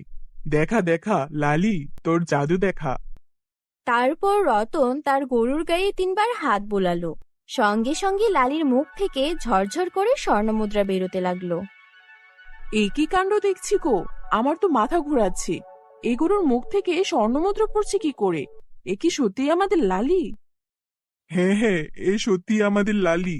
এখন দেখবো কে বলে লালিকে বিক্রি করতে। এরপর রতন লালির থেকে সেই স্বর্ণমুদ্রাগুলো নিয়ে তার অবস্থার পরিবর্তন করতে শুরু করলো। নিজের বাড়ি, নিজের জমি সবকিছুই আরো বেশি আভিজাত্যপূর্ণ করে ফেললো। শুধু তাই নয়, রতন লালির থেকে স্বর্ণমুদ্রা নিয়ে গ্রামের অসহায় গরিব দুঃখীদেরও সাহায্য করতে লাগলো। বন্ধুরা, আমাদের চ্যানেলে নতুন হলে চ্যানেলটিকে সাবস্ক্রাইব করতে ভুলো না যেন। Bye bye. এরপর দেখুন 3 গর্ভবতী ফুলপরীর জাদু। 3 গর্ভবতী ফুলপরীর জাদু। এক উজ্জ্বল বাগানের মাঝে 3 ফুলপরী রোজি, লিলি ও ডেইজি বসে কথা বলছিল। তারা সবাই গর্ভবতী, কিন্তু কিছুদিন আগে এক জাদুকর্ণী ভবিষ্যৎবাণী করেছে যে তাদের কোনো সন্তান হবে না। ডেইজি পরী বলে, আমি কল্পনাও করতে পারছি না আমরা মা হব না। লিলি কাঁদতে কাঁদতে বলে, আমাদের কি কোনো আশা নেই? ওই জাদুকর্ণীর অভিশপ্ত জীবনকে এখন আমাদের পার করতে হবে। কিন্তু তখন রোজি বলে ওঠে, কেন নয়, আমরা পড়ি, যেখানে আমরা মানুষদের সাহায্য করি সেখানে আমরা নিজেদের সাহায্য করতে পারবো না? যেভাবেই হোক আমাদের এই বিপদ দূর করতেই হবে, আমাদের সাহায্যের জন্য প্রার্থনা করতে হবে। ঠিক তখনই এক রহস্যময়ী বৃদ্ধা সেখানে উপস্থিত হয়। তার হাতে ছিল ঝলমলে এক আপেল। বৃদ্ধা বলতে শুরু করে, ও হে সুন্দরী পরীরা, দুঃখ করো না, এই আপেল জাদুর। তোমরা যদি এটা ভাগাভাগি করে খাও তাহলে এক অলৌকিক ঘটনা ঘটবে। 3 পরী একে অপরের দিকে তাকায়। তারপর আপেলটি তারা 3 ভাগ করে খায়। মুহূর্তের মধ্যে এক ঝলমলে আলো তাদের চারপাশ ঘিরে ফেলে। আলো ধীরে ধীরে কমে আসে। তারপর তারা দেখে যে তাদের সামনে 3টি ছোট্ট শিশুকন্যা দাঁড়িয়ে আছে। বন্ধুরা, তোমরা যারা যারা আমাদের চ্যানেলে গল্পটি দেখছো, তোমাদের নাম কমেন্টে লিখে জানাও। আমরা এরপরের গল্পটি তোমাদের নাম দিয়েই বানাবো। তারা জ্বলজ্বল করছে, যেন তারা নিজেরাই জাদুর তৈরি। এই কি, ওরা আমাদের সন্তানেরা! লিলি পরী আনন্দে নেচে ওঠে। আমার কাছে তো ওদের পরীর চেয়েও বেশি শক্তিশালী মনে হচ্ছে। কেমন আলো ঝলমল করছে, এমনটা তো আগে দেখিনি। ডেইজি বাচ্চাগুলোর দিকে তাকিয়ে দেখে, ওদের চোখেও কেমন যেন জাদুর শক্তি, চোখগুলো কেমন চকচক করছে। বন্ধুরা, তোমরা যারা যারা গল্পটি দেখছো, তোমাদের নাম কমেন্টে লিখে জানাও। আমরা নেক্সট গল্প তোমাদের নাম দিয়ে বানাবো। ঠিক তখনই আকাশ থেকে হাসির শব্দ ভেসে আসে।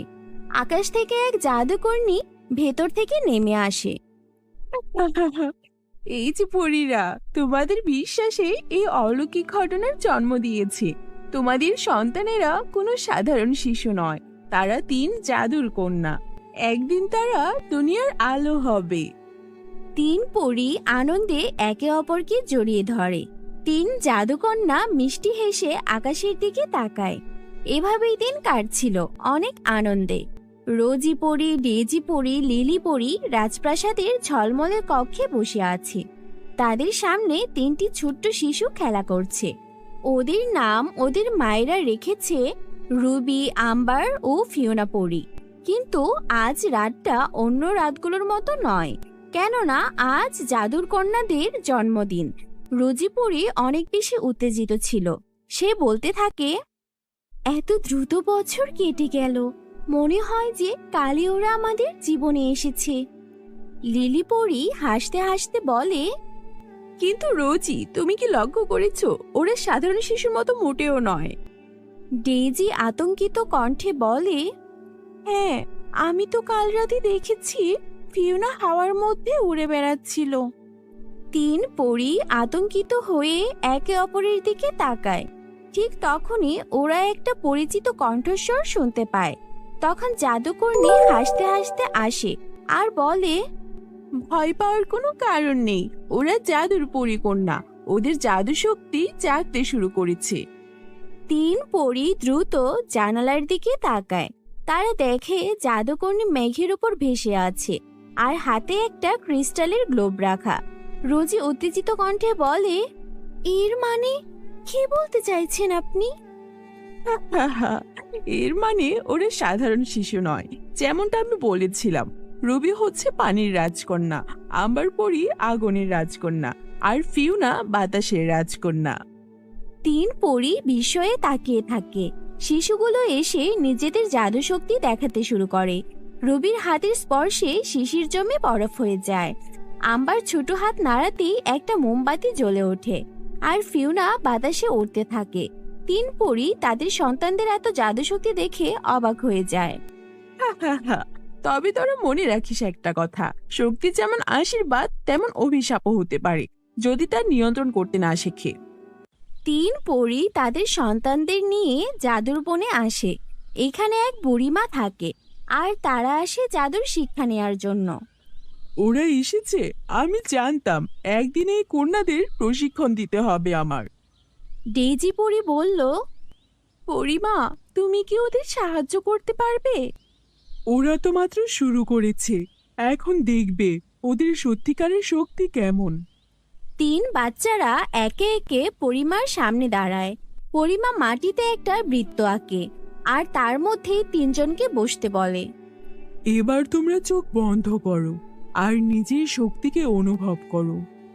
3 কন্যা চোখ বন্ধ করে। মুহূর্তের মধ্যে চারপাশের পরিবেশ বদলে যায়। বাতাসের মধ্যে ভেসে বেড়ায় ছোট ছোট জলকণা, মাটির নিচে আগুনের স্পন্দন, আর বাতাস তাদের শরীরে যেন খেলা করতে থাকে। খুব ভালো, এখন ধীরে ধীরে নিজেদের শরীরকে নিয়ন্ত্রণ করো। রুবি যখন হাত নাড়ায় পাশের গাছ বরফের মতো জমে ওঠে, আর তখন রুবি ঘাবড়ে যায়। আম্বার তখন দেখে যে রুবি কত সুন্দর বরফ তৈরি করতে পারে।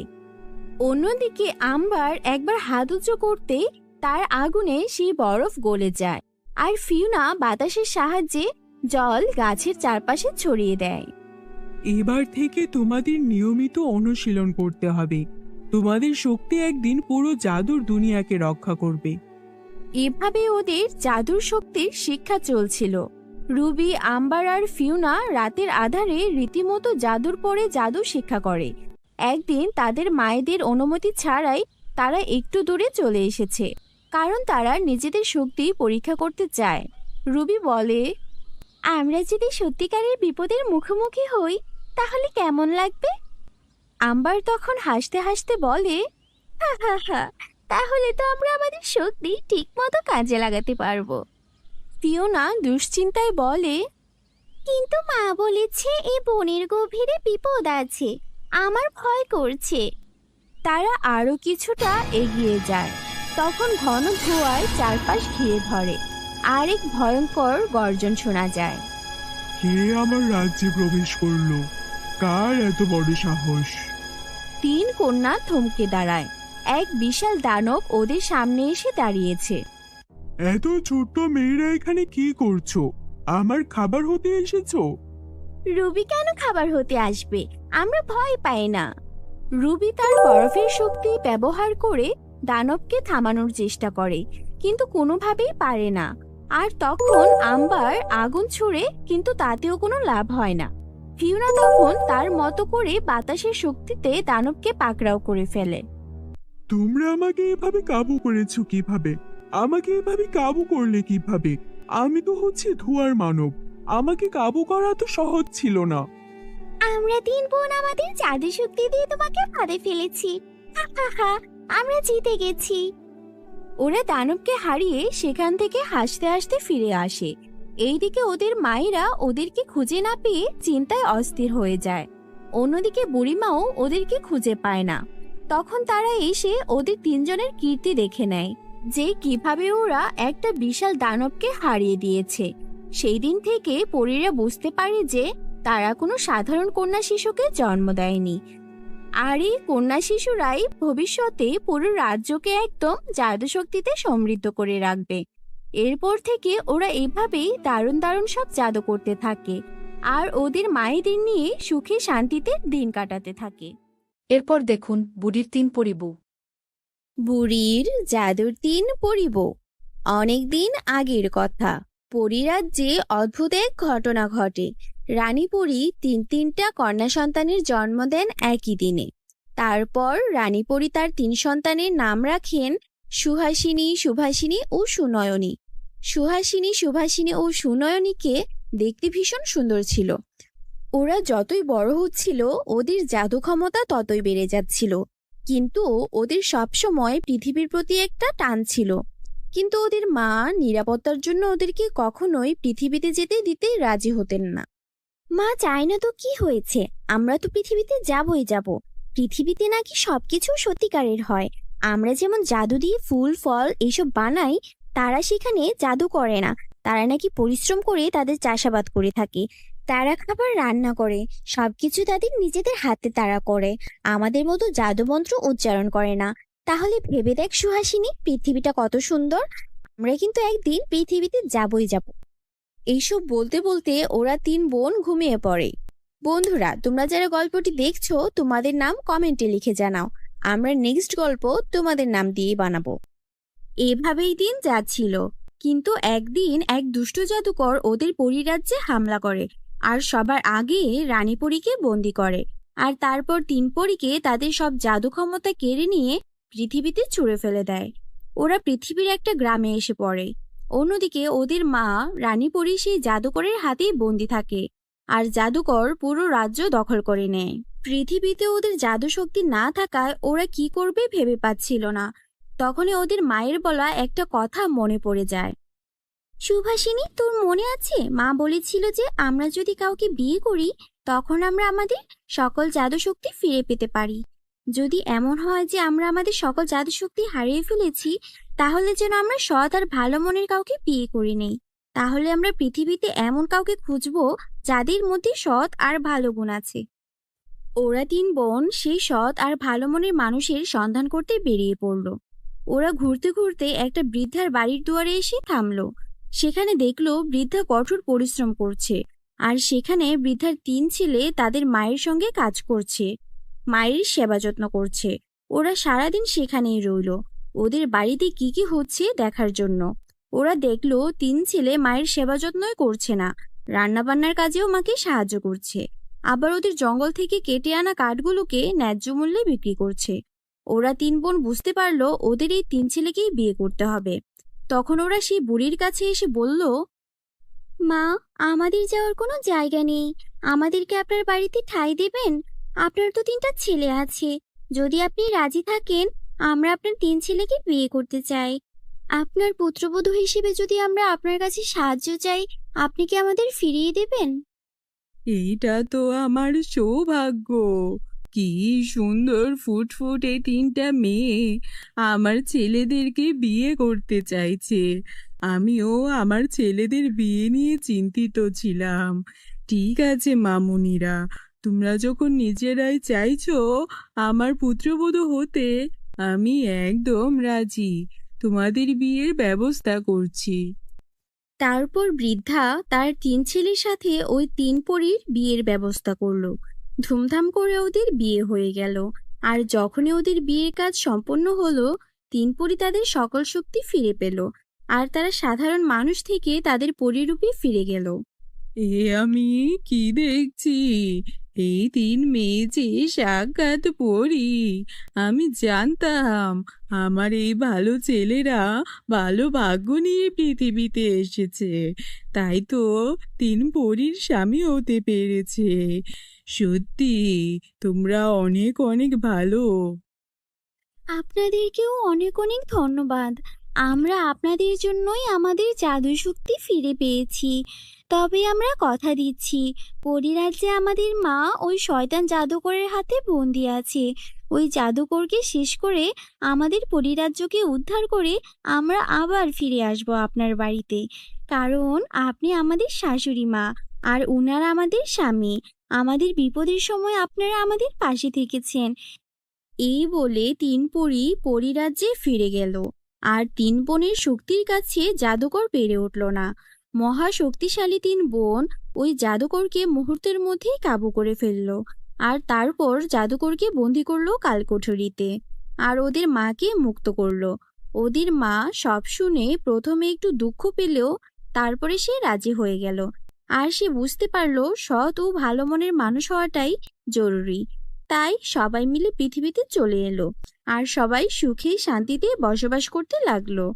আমাদের চ্যানেলে নতুন হয়ে থাকলে চ্যানেলটিকে সাবস্ক্রাইব করতে ভুলো না যেন। ধন্যবাদ। এরপর দেখুন মায়ের দেওয়া জাদুর সোনার লেহেঙ্গা। মায়ের দেয়া জাদুর সোনার লেহেঙ্গা। অনেক বছর আগের কথা, ইসিপুর নামের একটা গ্রামে উষসী ওর বাবার সঙ্গে বাস করত। উষসীর মা একটা কঠিন অসুখে মারা যায়। এরপর থেকে উষসী ওর বাবার সঙ্গেই থাকতে থাকে। কিন্তু বাবার পক্ষে চাকরি করে আবার উষসীর দেখাশোনা করাও সম্ভব ছিল না। তাই সে ঠিক করে উষসীর জন্য নতুন মা নিয়ে আসবে। তাই সে এক ধনী পরিবার থেকে উষসীর জন্য নতুন মা নিয়ে আসে। উষসীর বাবা আবারও বিয়ে করে নিয়ে আসে। উষসীর বাবা যাকে বিয়ে করে তার নাম ছিল কবিতা। কবিতা প্রথম প্রথম উষসী আর ওর বাবার অনেক খেয়াল রাখলেও যতদিন যেতে থাকে তার মধ্যে টাকার অহংকার অনেক বেড়ে যেতে থাকে। সে উঠতে বসতে উষসী আর ওর বাবাকে টাকার খোঁটা দিত আর নানা রকম কটু কথা শোনাতো। এই আমি বিয়ে করে কোন ফকিরের বাড়িতে আসলাম? আমার বাবা বলল এই লোক নাকি ভালো। সে তো আমার আগে 2টা বিয়ে হয়েছিল, এই কারণে বিয়ে হচ্ছিল না, তাই এই গরিবকে বিয়ে করেছি। কিন্তু আমি কি এখন তোদেরকে চাকরানির মতো রান্না বান্না করে খাওয়াবো নাকি? শোন, বাপ বিটিতে যদি আমার সঙ্গে থাকতে চাস রান্না বান্না তোরাই করবি, আমি কিছু করতে পারবো না। উষসীর বাবা সবটা মেনে নেয়। সে ভাবে উষসী হয়তো একটা মা পাবে, এর বিনিময়ে সে সবকিছু করতে রাজি ছিল। কিন্তু যতদিন যাচ্ছিল পরিস্থিতি ততই খারাপ হচ্ছিল। দিন দিন কবিতার আচরণ আরো খারাপই হতে যাচ্ছিল। একদিন কবিতা উষসীকে অনেক বকাঝকা করছিল তার একটা দামি লিপস্টিক ভেঙে ফেলার কারণে। এই লিপস্টিক তুই কখনো চোখে দেখেছিস? অলক্ষী, অপয়া, তোর মাকে তো খেয়েছিস, এখন আমাকেও খেতে চাস? এই লিপস্টিকের দাম জানিস তুই? এটা ধরেছিস কেন তুই? হ্যাঁ, ধরেছিস কেন? আজকে তোকে মেরেই ফেলবো, মেরেই ফেলবো।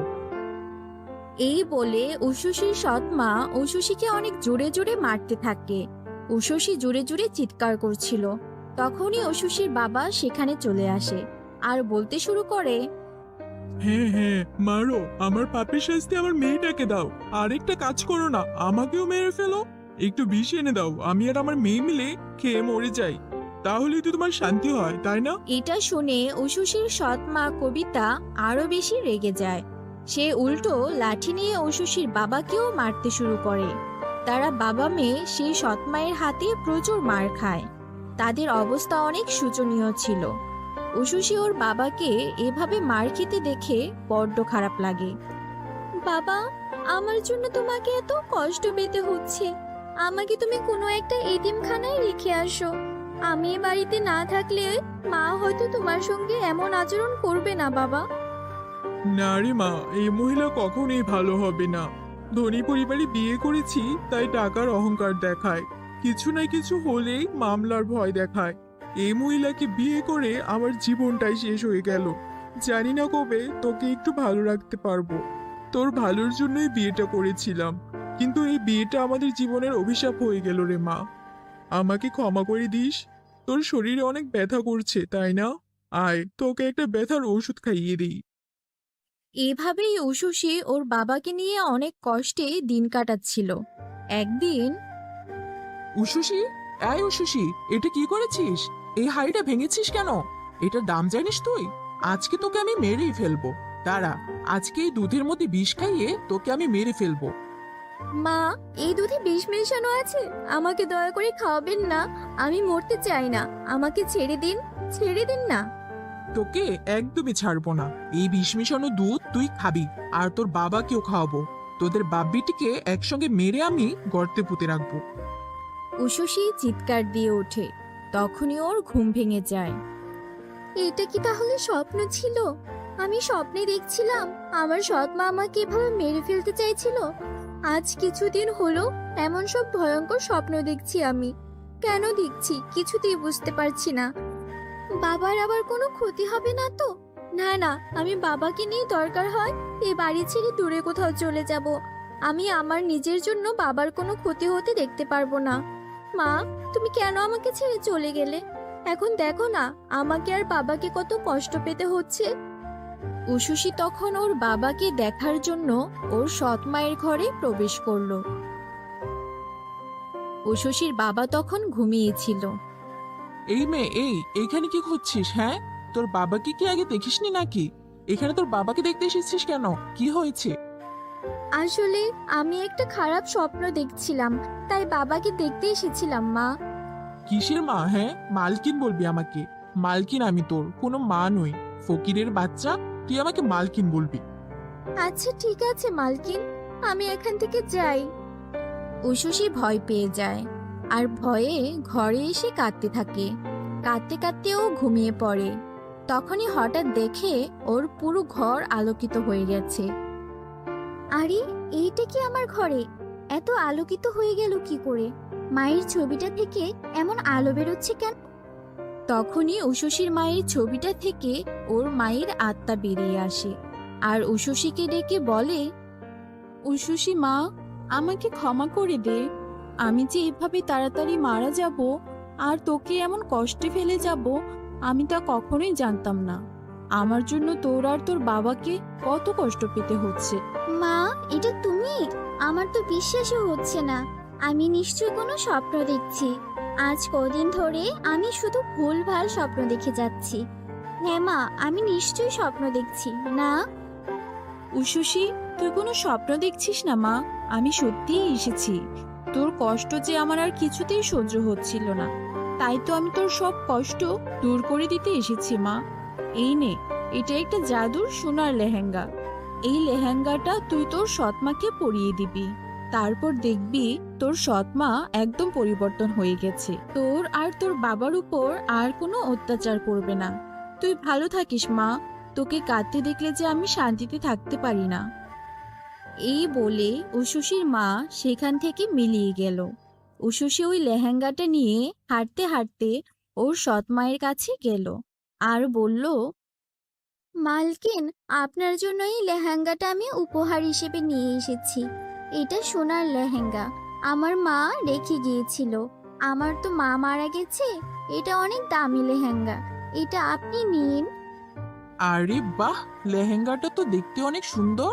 এতদিন দেশনি কেন? হ্যাঁ, কি ভেবেছিলি নিজের মায়ের এই দামি লেহেঙ্গা নিজের কাছে রেখে দিবি? শোন, এই বাড়িও আমার, এই লেহেঙ্গাও আমার। দে এটা, আমি এখনই পরবো। তারপর সৎমা কবিতা সেই লেহেঙ্গাটা ঘরে নিয়ে পরে ফেলল। তারপর সেই লেহেঙ্গাটা পরে বাহিরে বেরিয়ে এলো। এই দেখো তো আমাকে কেমন লাগছে। অনেক সুন্দর লাগছে মালকিন, আপনাকে তো দেখতে খুবই সুন্দর লাগছে। এই লেহেঙ্গাটাতে আপনাকে অনেক মানিয়েছে। এই, তুমি আমাকে মালকিন বলছো কেন?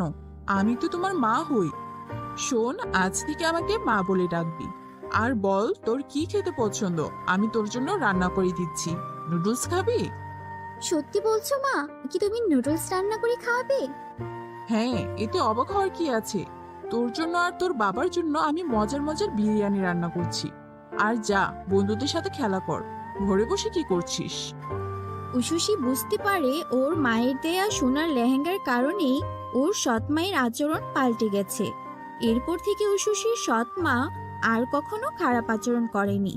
উশুশি ওর বাবাকে নিয়ে সৎ মায়ের সঙ্গে সুখী শান্তিতে জীবন কাটাতে থাকে। বন্ধুরা, গল্পটি ভালো লাগলে আমাদের চ্যানেলটিকে সাবস্ক্রাইব করে বেল আইকন অন করে দিও। ধন্যবাদ। এরপর দেখুন সোনারূপার গাছ।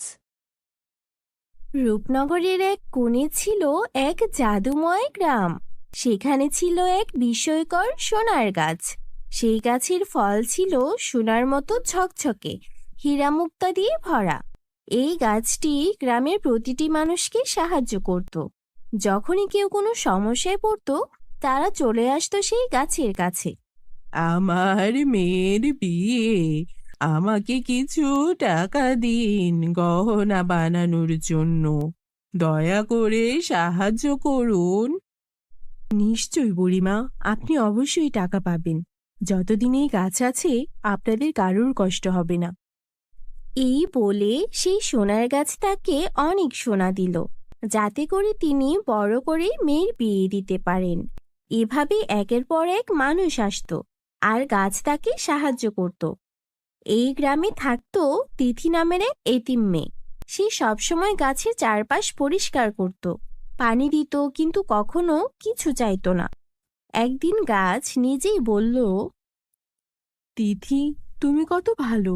বিনা স্বার্থে আমার সেবা করো, পানি দাও, পরিষ্কার করো, কিন্তু অন্যরা শুধু নিতে চায়, কেউ কিছু দেয় না। তিথি বলল, জাদুর গাছ, আমি তো আছি আপনাকে দেখভাল করার জন্য। আপনি ছাড়া তো আমার কেউ নেই। আমি সবকিছু আপনাকেই ভাবি। তিথি খাবার খেয়ে দ্রুত গাছের কাছে ফিরে আসতো। গাছও খুশি থাকতো তার সঙ্গে। এভাবে তারা হেসে খেলে দিন কাটাতো। একদিন গ্রামের বাইরে থেকে এলো এক দুষ্টু জাদুকরী কালিকা। সে বলল, আমি শুনেছি এখানে এক জাদুর সোনার গাছ আছে। যদি সত্যি হয় তাহলে আমি তার জাদু নিয়ে নিজেকে আরো শক্তিশালী করব। যদি মিথ্যা হয় তবে আমি ব্যর্থ হব। সে গাছের কাছে গিয়ে বলল, তুমি কি আমাকে কিছু টাকা দিতে পারো? গাছ বলল, আপনি সমস্যায় আছেন, আমি আপনাকে সাহায্য করব। আপনি হাসি খুশি থাকুন। এই বলে গাছ তাকে অনেক হীরা মুক্তা ও টাকা দিল। কালিকা অবাক হয়ে গেল এবং রাতে আবার ফিরে এলো। সে বলল, বোকা গাছ, এখন আমি তোমার সব শক্তি নিয়ে নেব। তখন আমি হব সবচেয়ে শক্তিশালী।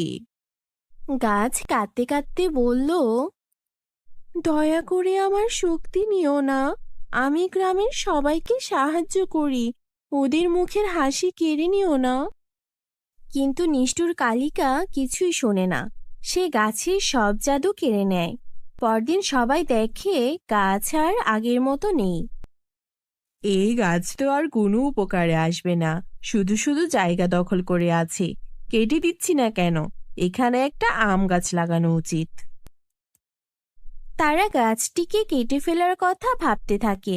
তখনই সেখানে তিথি চলে আসে আর বলে, তোমরা কতটা লোভী! যখন গাছ তোমাদের সাহায্য করত তখন ভালো ছিল, আর এখন বলছো কেটে ফেলবে। তিথি তাদেরকে হুমকি দেয় আর বলে কেউ যদি গাছের দিকে এগোয় তাহলে সে পুলিশ ডাকবে। তিথির হুমকিতে সবাই ভয় পায় ও সরে যায়। তিথি গাছের নিচে বসে কান্না করতে শুরু করে। তুমি কোথায় চলে গেলে? আমি তো শুধু তোমার সঙ্গে থাকতে চাই। যদি আমি কিছু করতে পারতাম। তিথির চোখের জল গাছের শিকড়ে পড়ে। হঠাৎই গাছ আস্তে আস্তে কথা বলে ওঠে। তিথি, তুমি আমার পাশে ছিলে, আমার যত্ন নিয়েছো। আমার মধ্যে এখনো কিছু প্রাণ আছে, তবে আমি বেশিক্ষণ টিকতে পারবো না। আমাকে বাঁচাতে হলে যেতে হবে কালো পাহাড়ে। সেখানে রূপার গাছ আছে, আর তার পাতা এনে আমার শিকড়ে লাগাতে হবে। তিথি সাহস করে বেরিয়ে পড়ে। অনেক ভয়ঙ্কর জায়গা পেরিয়ে সে যেতে থাকে। অনেক ধরনের ছায়া তাকে পিছু নেয়, তবুও সে থামে না। অবশেষে রূপার গাছের কাছে গিয়ে সে বলে, দয়া করে আমাকে 2টা পাতা দিন, আমার গাছকে বাঁচাতে হবে। রূপার গাছ মুগ্ধ হয়ে তার পাতাগুলো দিয়ে দেয়। তিথি ফিরে এসে সেগুলো সোনার গাছের শিকড়ে লাগিয়ে দেয়। গাছ আবার প্রাণ ফিরে পায় আর গাছ বলে, তুমি আমার আপনজন, আমি তোমাকে ভুলতে পারবো না। তবে এবার থেকে আমি এক সাধারণ গাছ হয়ে যাব, যাতে কেউ আবার আমার শক্তি অপব্যবহার করতে না পারে। এই বলে গাছ এক সাধারণ আম গাছে পরিণত হয়। তিথি খুশি হয়ে যায় এবং সেই আম বিক্রি করে চলে যায় তার জীবন। আর গাছেরও যত্ন নেয় সে প্রতিদিন। বন্ধুরা, তোমরা যারা যারা আমাদের গল্পটি দেখছো, তোমাদের নাম কমেন্টে লিখে জানাও। আমরা নেক্সট গল্প তোমাদের নাম দিয়েই বানাবো। আর যারা আমাদের চ্যানেলে নতুন, তারা অবশ্যই আমাদের চ্যানেলটিকে সাবস্ক্রাইব করতে ভুলো না যেন। Bye bye. জাদুর 3 নদী। আনন্দপুর নামের একটি গ্রামে সুশীলা নামের এক মহিলা তার 2 মেয়ের সঙ্গে বসবাস করত। সুশীলার বড় মেয়ের নাম ছিল আরতি আর ছোট মেয়ের নাম ছিল সোনিয়া। যখন আরতির জন্ম হয় তখন সুশীলার মন ছোট হয়ে গিয়েছিল আরতিকে দেখে, কারণ আরতি জন্ম থেকেই খুব কালো ছিল। অন্যদিকে সুশীলার একটা ফর্সা মেয়ের দরকার ছিল। সে মনে প্রাণে একটা ফর্সা মেয়ে চাইতো। কিছুদিন পর সুশীলার ছোট মেয়ের জন্ম নেয়, যাকে দেখে সুশীলা অনেক খুশি হয়, কারণ সে ছিল সুশীলার মনের মতো ফর্সা ও সুন্দর দেখতে। সময়ের সাথে সাথে তারা 2 বোন বড় হয়ে যায়। সুশীলা কখনোই তার ছোট মেয়ের মতো বড় মেয়েকে ভালোবাসতো না। সে সবসময় তার ছোট মেয়ের ছোট ছোট ইচ্ছাগুলো পূরণ করত। আরতির সঙ্গে সে এতটা বাজে ব্যবহার করত যে এমন ব্যবহার একটা সৎ মাও তার সৎ মেয়ের সঙ্গে করে না। তেমনি একবারের কথা, সুশীলা তার বাড়ির আঙিনায় বড় বড় কাঠ কেটে ছোট টুকরো করছিল। সে প্রচন্ড রোদে কাঠ কাটছিল, এই কারণে তার পিপাসা লেগে যায়। সে তার মেয়েকে ডেকে বলে, মা সোনিয়া, মা সোনিয়া, আমার জন্য একটু পানি নিয়ে আসো তো মা। রোদে কাজ করতে করতে পিপাসায় গলা শুকিয়ে গেছে। অন্যদিকে বাড়ির ভেতরে সোনিয়া আরামে ঘুমাচ্ছিল আর আরতি ঘর মুছছিল। আরতি সোনিয়াকে ঘুমাতে দেখে সে নিজেই মায়ের জন্য পানি নিয়ে যায়। এই নাও মা পানি, পানি পান করো। কি, তুই আমার জন্য তোর নোংরা হাতে কেন পানি নিয়ে এসেছিস? না মা, তুমি ভুল করছো। আমি হাত ধুয়ে পরিষ্কার করে তোমার জন্য পানি নিয়ে এসেছি। আমি নোংরা হাতে পানি নিয়ে আসিনি মা। আরে, তোর হাত তো জন্ম থেকেই নোংরা। পানি দিয়ে পরিষ্কার করলেও এই নোংরা হাত কখনো কোনোদিন পরিষ্কার হবে না। তোকে যা বলি তার থেকে বেশি করতে যাস না। এইসব আমার একদম পছন্দ না, বুঝলি? তোকে যতটুকু বলবো ততটুকুই করবি, তার থেকে এক ধাপ সামনে এগোবি না। মা, সোনিয়া ঘুমিয়ে আছে, এই কারণে আমি তোমার জন্য পানি নিয়ে এসেছিলাম। তোর এই নোংরা হাতের পানি প্রয়োজন নেই, বুঝলি? এমনটা বলে আরতির মা আরতির হাতে থাকা সেই গ্লাসটি মাটিতে ফেলে দেয়। নিজের মায়ের এমন ব্যবহার দেখে আরতির প্রচন্ড দুঃখ হয় এবং সে কান্না করতে শুরু করে। ঠিক তখনই সোনিয়া সেখানে চলে আসে এবং সে বলে, আরে কি হয়েছে মা, এত চিৎকার চেঁচামেচি কেন? কিছুই না মা, তুই গিয়ে বিশ্রাম কর। ঠিক আছে, আমি যাচ্ছি, কিন্তু দেখো প্লিজ চিৎকার চেঁচামেচি যেন না হয়, আমার ঘুম ভেঙে যাচ্ছে। এরপর সোনিয়া সেখান থেকে গিয়ে আবারও ঘুমিয়ে পড়ে। এরপর আরতিকে তার মা সুশীলা বলে, এই যে অপয়া, ঘর মোছা হয়ে গেছে তোর? হ্যাঁ মা।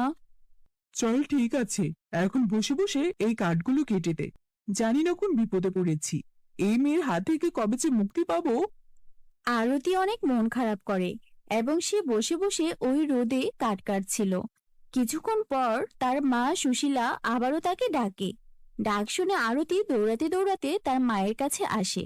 তখন সুশীলা তার বড় মেয়ে আরতিকে বলে, এতক্ষণ সময় দিয়েছিলাম, এতক্ষণ ধরে কি শুধু ঘরই মুছলি? এই কাপড়গুলো তোর বাপ কাচবে? যা, এখন এগুলো কেচে নিয়ে আয়। আরতি চুপচাপ সেই কাপড়গুলো উঠিয়ে নেয় এবং সে এগুলো নিয়ে কুয়োর কাছে যায় পরিষ্কার করার জন্য। আরতির হাতগুলো ছিল অনেক ছোট এবং কোমল, যার কারণে কুয়া থেকে পানি তোলার সময় দড়িতে তার হাতে অনেক ব্যথা লাগছিল। আরতি কাপড় ধোয়ার জন্য কুয়া থেকে পানি বের করছিল। হঠাৎ করে তার হাত থেকে বালতিটি ছুটে কুয়োর মধ্যে পড়ে যায়। শব্দ শুনতে পেয়ে সুশীলা দৌড়াতে দৌড়াতে সেখানে চলে আসে এবং সে প্রচন্ড রাগ নিয়ে বলে, এই কাল নাগিনী, এখন আবার কোন লোকসান করে দিলি আমার? কিসে শব্দ ছিল এটা? বিশ্বাস করো মা, আমি কিছু করিনি। পানির ভারে দড়ি ছুটে গিয়েছিল আর বালতি কুয়োর মধ্যে পড়ে গেছে। কি বললি তুই? তুই বালতি কুয়োতে ফেলে দিয়েছিস? এখনই কুয়োর মধ্যে গিয়ে ওই বালতি খুঁজে নিয়ে আসবি তুই। মা, তোমার পায়ে পড়ি, আমার সাথে এমনটি করো না, আমাকে ক্ষমা করে দাও, ভুল হয়ে গেছে আমার। তোর চোখের জলে চিড়ে ভিজবে না, বুঝলি? তাড়াতাড়ি ওই কুয়োর মধ্যে গিয়ে বালতি নিয়ে আয়। আরতির কুয়োর মধ্যে যেতে প্রচন্ড ভয় করে, কিন্তু সে যদি কুয়োর মধ্যে না যায় তাহলে তার মা সুশীলা তাকে অনেক মারধর করবে। এই কারণে সে চোখ বন্ধ করেই কুয়োর মধ্যে ঝাঁপ দেয়। অন্যদিকে আরতি সাঁতারও জানতো না, এই কারণে কুয়োর গভীরে আরো নিচে চলে যাচ্ছিল। হঠাৎ করে সে যেতে যেতে একটা অদ্ভুত জায়গায় পৌঁছে যায়। সেই জায়গাটি ছিল অনেক বেশি সুন্দর। আরে বাহ, এখানে সবকিছু কত সুন্দর, কত সুন্দর দেখাচ্ছে সবকিছুই। এমনটা মনে হচ্ছে যেন আমি স্বপ্নের রাজ্যে চলে এসেছি। কুয়ার ভেতরে যে এত সুন্দর জায়গা আছে, এ ব্যাপারে তো আমি কিছুই জানতাম না। এমনটা বলে আরতি সামনে এগোতে থাকে। সে হেঁটেই যাচ্ছিল হেঁটেই যাচ্ছিল। হঠাৎ করে সে সামনে একটি ফলের গাছ দেখতে পায়। সেই ফলের গাছ আরতিকে বলে, শোনো মেয়ে, আমার এই পাকা ফলের ওজন আর সহ্য হচ্ছে না। তুমি আমাকে একটু সাহায্য করবে? এই ফলগুলো পেড়ে দিলে আমি একটু হালকা হতাম। তুমি একদম চিন্তা করো না আমের গাছ, আমি এখনই পাকা ফলগুলো পেড়ে দিচ্ছি। এমনটা বলার পর আরতি সমস্ত পাকা ফলগুলো পেড়ে নেয়, যার কারণে গাছটি একটু হালকা হয়। তোমাকে অনেক ধন্যবাদ মা। এখন আমি অনেক হালকা অনুভব করছি। তুমি সামনে এগিয়ে যাও মা। এরপর আরতি আরো কিছুটা সামনে এগিয়ে যায়। কিছুটা সামনে যেতেই সে ভয়ঙ্কর এক ডাইনিকে দেখতে পায়। তাকে দেখে সে প্রচন্ড ভয় পেয়ে যায়। তখন সে জাদুকর্ণী আরতিকে বলে, তুমি আমাকে ভয় পেও না মেয়ে, আমার কাছে এসো। আমি তোমার কোনো ক্ষতি করব না। তুমি সত্যি বলছো তো? আমাকে খাবে না তো তুমি?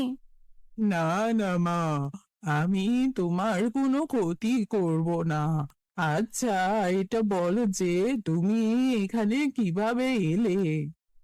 আসলে কুয়ার মধ্যে আমার বালতি পড়ে গিয়েছিল, আর আমি বালতিটি নিতে কুয়োর মধ্যে নেমেছিলাম, কিন্তু আমি সাঁতার পারতাম না। আর আমি ডুবতে ডুবতে হঠাৎ করে জানি না কিভাবে এখানে চলে এসেছি। ও আচ্ছা, আমি বুঝতে পেরেছি। কিন্তু এখন যখন তুমি চলেই এসেছো, তুমি আমার সঙ্গেই থাকতে পারো। কিন্তু আমার সাথে থাকার জন্য তোমাকে আমার বাড়ির সব কাজ করতে হবে। আমি বাড়ির সব কাজ আগে থেকেই পারি। আচ্ছা, ঠিক আছে তাহলে। তুমি আমার সঙ্গে আমার ঘরের ভেতরে চলো। সেদিনের পর থেকে আরতি সেই জাদুকর্ণীর সঙ্গে বসবাস করতে শুরু করে। এরপর দেখুন সোনার গরু 2। কৃষ্ণপুর নামের এক গ্রামে রতন চাষির একটা গরু ছিল। রতন সময়ে সময়ে জমিতে চাষ করার পাশাপাশি তার গরুকে নিয়ে ঘাস খাওয়াতে যেত, আর এই গরুটাকে নিজের সন্তানের মতোই বড় করে তুলেছিল। রতন তার গরুর নাম রাখে লালি। লালি রতনের নিজের ছেলের মতোই ছিল। বুঝলি লালি, সবাই বলে তোকে বিক্রি করে দিয়ে একটা গাই বাছুর কিনে আনতে, কিন্তু তুই যে আমার ছেলে, ছেলেকে কি কখনো বিক্রি করা যায়? সবাই যাই বলুক, আমি তোকে কখনোই বিক্রি করব না। তুই আমার ছেলে, বুঝলি? গরু তো কিছুই বলতে পারে না, শুধু মাথা নাড়ায়। রতন ওর গরুকে এত ভালোবাসি দেখে রতনের বউ খুবই বিরক্ত হতো। তোমার এই গরুর প্রতি ভালোবাসা কবে শেষ হবে শুনি? সবাই বলছে লালিকে বিক্রি করে একটা গাই বাছুর নিয়ে আসতে, তাহলে তো দুধ পাওয়া যাবে। গাই বাছুর ছাড়া গরু পেলে কি কোনো লাভ আছে? শুনো, তুমি অত বুঝো না, বুঝলে? আমি আমার জমির ধান বেচে তারপর একটা গাই বাছুর কিনে আনবো। ইস, খুব জমির ধান বেচে গাই বাছুর কিনে আনবো? তা সে কয় টাকার ধান বেচবে? তোমার তো 20 মণ ধানও হয় না। একটা গাই বাছুরের দাম জানো? এর যে বলি কি লালিকে বিক্রি করো, তাহলে একটার জায়গায় 2টা গাই বাছুর আনতে পারবে। আমরা গায়ের দুধও বিক্রি করতে পারবো, আর গায়ে যখন বাছুর দেবে তখন বাছুর আমরা বড় করতে পারবো। এত আবেগ দিয়ে কি দুনিয়া চলে? তুমি একটা গরিব চাষি, আর চাষিদেরও তো আবেগ থাকতে হয় না। তুমি অনেক কথা বলো, তোমার সঙ্গে এত কথা বলার সময় এখন নেই। লালিকে নিয়ে আমি নদীতে যাচ্ছি, ওকে গোসল করাতে হবে। এই বলে রতন লালিকে নিয়ে নদীতে চলে গেল। বন্ধুরা, তোমরা যারা যারা গল্পটি দেখছো, তোমাদের নাম কমেন্টে লিখে ফেলো। আমরা পরবর্তী গল্প তোমাদের নাম দিয়ে বানাবো। আর হ্যাঁ, এরপরে জাদুর কোন গল্পটি দেখতে চাও তাও জানাতে ভুলো না যেন। বুঝলি লালি, সবাই এখনো তোকে নিয়ে নানা রকম কথা বলে, কিন্তু আমি তো জানি তুই আমার বুকের ধন। তোকে আমি কখনোই বিক্রি করব না। এইসব বলতে বলতে রতন কখন নদীর ভেতরে চলে যায় টেরই পায় না। রতন নদীর ভেতরে গিয়ে হাবুডুবু খেতে থাকে। লালু সবটা বুঝতে পারে, কিন্তু তারপরও কিছু করে উঠতে পারছিল না। অবলা জীব শুধু চোখের পানি ফেলতে থাকে। তখন লালি মনে মনে কিছু একটা বলতে শুরু করে, আর সঙ্গে সঙ্গে সেখানে একটা পরী এসে প্রকট হয়। কে কে আমাকে ডেকেছে? এই, তুই আমাকে ডেকেছিস? এই অবলা প্রাণীটা মন থেকে আমাকে ডেকেছে, তাই তো আমি এখানে চলে এসেছি। নিশ্চয়ই এই প্রাণীটার মালিক হচ্ছে এই লোকটা, একে তো বাঁচাতেই হবে। পরী তারপর রতনকে বাঁচিয়ে নদীর কিনারে নিয়ে আসে, আর লালি তখন পাশেই দাঁড়িয়েছিল। পরী তখন রতনের জ্ঞান ফেরায় আর বলে, তুমি অনেক ভাগ্যবান চাষি। তুমি এমন একটা প্রাণী পেয়েছো যে কিনা তোমার বিপদে মন থেকে সাহায্য চেয়েছে, আর তার সাহায্যের ডাকে আমি সাড়া দিয়ে তোমাকে বাঁচাতে এসেছি। এই অবলা প্রাণীটা তোমার জন্য সত্যিই অনেক সৌভাগ্যজনক।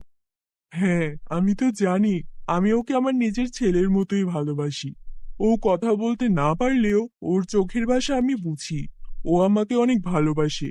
সামান্য কটা টাকার জন্য আমার স্ত্রী আর পরিবারের সবাই চায় আমি যেন লালিকে বিক্রি করে দেই। কিন্তু লালিকে বিক্রি করা আমার পক্ষে সম্ভব নয়। লালি আমার ছেলের মতো। আমি যে কি করব বুঝে উঠতে পারছি না। আজকে লালি আমার প্রাণও বাঁচালো। আমি যে ওর কাছে চিরকৃতজ্ঞ হয়ে গেলাম। তুমি যখন তোমার গরুকে এত ভালোবাসো, তাহলে আমি এই গরুকে সাধারণ থেকে অসাধারণ বানিয়ে দিচ্ছি। এই গরু তোমার সব দুঃখের অবসান করবে। তবে মনে রেখো, কখনো যেন লোভ করো না। কি বলছেন পরি আপনি? এমন কি করবেন যাতে আমার লালি অসাধারণ হয়ে যায়? দেখোই না আমি কি করি। তুমি এক কাজ করো, নদী থেকে মাটি তুলে আনো, আর সেই মাটি তোমার লালির গায়ে প্রলেপ দিয়ে দাও। মাটি তুলে এনে লালির গায়ে প্রলেপ দেব? ওই শরীর তো নোংরা হয়ে যাবে। পরে তো আবার গোসল করাতে হবে। ওহো চাষি, তুমি দেখছি ভারী কথা বলো। এত কথা বলা ঠিক নয়। তুমি যা বলছি তাই করো। লালির গায়ে মাটির প্রলেপ দাও দেখি। পরীর কথা মতো তখন সেখানে রতন মাটি নিয়ে এসে গরুর গায়ে প্রলেপ দিতে শুরু করলো। প্রলেপ দেওয়া শেষ হয়ে গেলে পরী গিয়ে তার জাদুর কাঠি লালির গায়ে ছোঁয়ালো। সঙ্গে সঙ্গে লালি একটা সোনার গরুতে পরিণত হলো। এই কি কাণ্ড! আমার লালি তো সোনার গরু হয়ে গেছে। ওর কোনো ক্ষতি হবে না তো? ওর কোনো কষ্ট হচ্ছে না তো? না না, আমার সোনার গরুর দরকার নেই। আপনি আমার লালিকে আগের মতো করে দিন পরি। আরে না না, তোমার ছেলে তোমার লালি একদম সুস্থ আছে। আমি ওকে সোনার গরু করে দিয়েছি জাদু বলে, যেন ও তোমাকে সাহায্য করতে পারে। লালি তো ছেলে, ও তো তোমাকে দুধ দিতে পারবে না, বাছুরও দিতে পারবে না। কিন্তু যখনই তোমার টাকার দরকার হবে, লালির গায়ে 3 বার হাত বোলাবে। লালি ওর মুখ থেকে স্বর্ণমুদ্রা বের করে দেবে তোমায়। এবার আমি চলি। এই বলে পরী সেখান থেকে অদৃশ্য হয়ে গেল। রতন লালির গায়ে 3 বার হাত বোলালো। সঙ্গে সঙ্গে লালির মুখ থেকে সোনার মুদ্রা ঝরে পড়তে লাগলো। এই কি কাণ্ড! আমার লালি দেখছি সোনার গরু হয়ে গেছে। যাই যাই, এখনই গিন্নিকে গিয়ে বলি। গিন্নি সবসময় আমাকে গালমন্দ করেছে। আমি লালিকে ভীষণ ভালোবাসি, তাই আজকে লালি আমার জীবন পরিবর্তন করে দেবে। চল লালি, চল। তারপর রতন তার গরুকে নিয়ে বাড়িতে আসে। রতনের সঙ্গে এমন একটা সোনার গরু দেখে রতনের স্ত্রী অবাক হয়ে যায়। এই কি কাণ্ড! তুমি এই গরুটা কোথা থেকে আনলে? এই তো দেখছি সোনার গরু। এত দামি গরু কোথায় পেলে গো? আরে না না, এটা দামি গরু নয়, এটা আমাদের লালি। লালি পরীর আশীর্বাদ পেয়েছে। পরী লালিকে আশীর্বাদ দিয়েছে, তাই লালি সোনার গরু হয়ে গেছে। শুধু তাই নয়, আমি তোমাকে এখন একটা জাদু দেখাবো, যা দেখে তুমি অবাক হয়ে যাবে। কি জাদুর কথা বলছো? তোমার কি মাথা ঠিক আছে? একটা সোনার গরুকে এনে বলছো এটা আমাদের লালি, এখন আবার বলছো জাদু দেখাবে? তুমি কবে থেকে এসব শুরু করলে গো? আরে দেখো দেখো, লালি চল গিন্নিকে এবার একটু জাদু দেখাই। দেখা দেখা লালি, তোর জাদু দেখা। তারপর রতন তার গরুর গায়ে 3 বার হাত বোলালো। সঙ্গে সঙ্গে লালির মুখ থেকে ঝরঝর করে স্বর্ণমুদ্রা বেরোতে লাগলো। এই কি কাণ্ড দেখছি গো! আমার তো মাথা ঘোরাচ্ছে। এই গরুর মুখ থেকে স্বর্ণমুদ্রা পড়ছে কি করে? এ কি সত্যি আমাদের লালি? হ্যাঁ হ্যাঁ, এ সত্যি আমাদের লালি। এখন দেখবো কে বলে লালিকে বিক্রি করতে। এরপর রতন লালির থেকে সেই স্বর্ণমুদ্রাগুলো নিয়ে তার অবস্থার পরিবর্তন করতে শুরু করলো। নিজের বাড়ি, নিজের জমি সবকিছুই আরো বেশি আভিজাত্যপূর্ণ করে ফেললো। শুধু তাই নয়, রতন লালির থেকে স্বর্ণমুদ্রা নিয়ে গ্রামের অসহায় গরিব দুঃখীদেরও সাহায্য করতে লাগলো। বন্ধুরা, আমাদের চ্যানেলে নতুন হলে চ্যানেলটিকে সাবস্ক্রাইব করতে ভুলো না যেন। Bye bye. এরপর দেখুন সোনার গরু। কৃষ্ণপুর নামের এক গ্রামে রতন চাষির একটা গরু ছিল। রতন সময়ে সময়ে জমিতে চাষ করার পাশাপাশি তার গরুকে নিয়ে ঘাস খাওয়াতে যেত, আর এই গরুটাকে নিজের সন্তানের মতোই বড় করে তুলেছিল। রতন তার গরুর নাম রাখে লালি। লালি রতনের নিজের ছেলের মতোই ছিল। বুঝলি লালি, সবাই বলে তোকে বিক্রি করে দিয়ে একটা গাই বাছুর কিনে আনতে। কিন্তু তুই যে আমার ছেলে, ছেলেকে কি কখনো বিক্রি করা যায়? সবাই যাই বলুক, আমি তোকে কখনোই বিক্রি করব না। তুই আমার ছেলে, বুঝলি? গরু তো কিছুই বলতে পারে না, শুধু মাথা নাড়ায়। রতন ওর গরুকে এত ভালোবাসি দেখে রতনের বউ খুবই বিরক্ত হতো।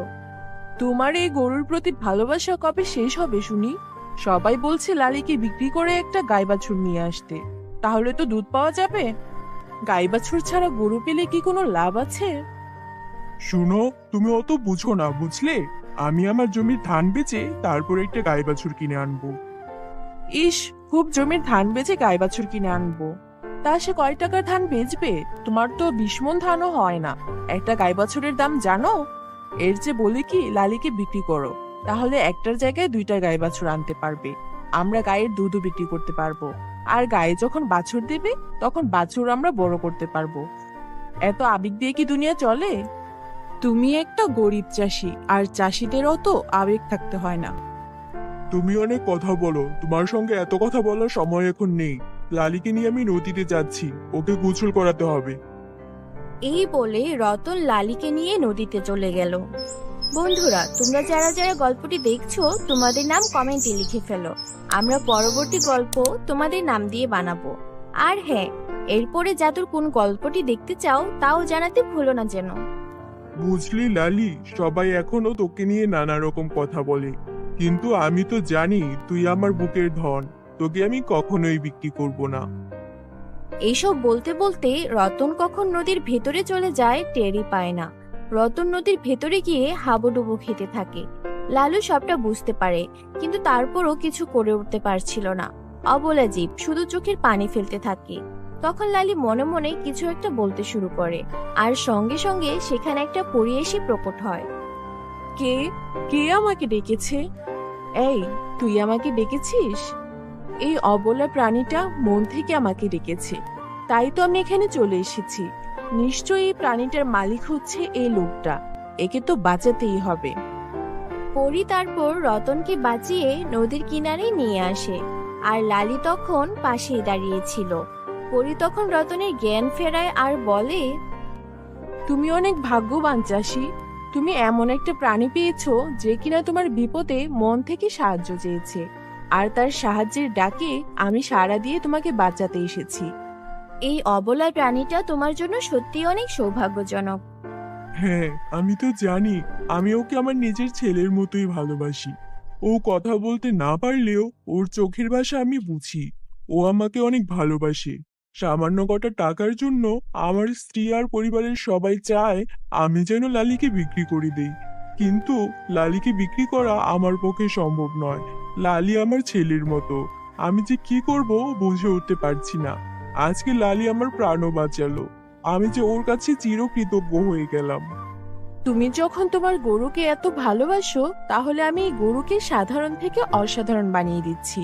এই গরু তোমার সব দুঃখের অবসান করবে। তবে মনে রেখো, কখনো যেন লোভ করো না। কি বলছেন পরি আপনি?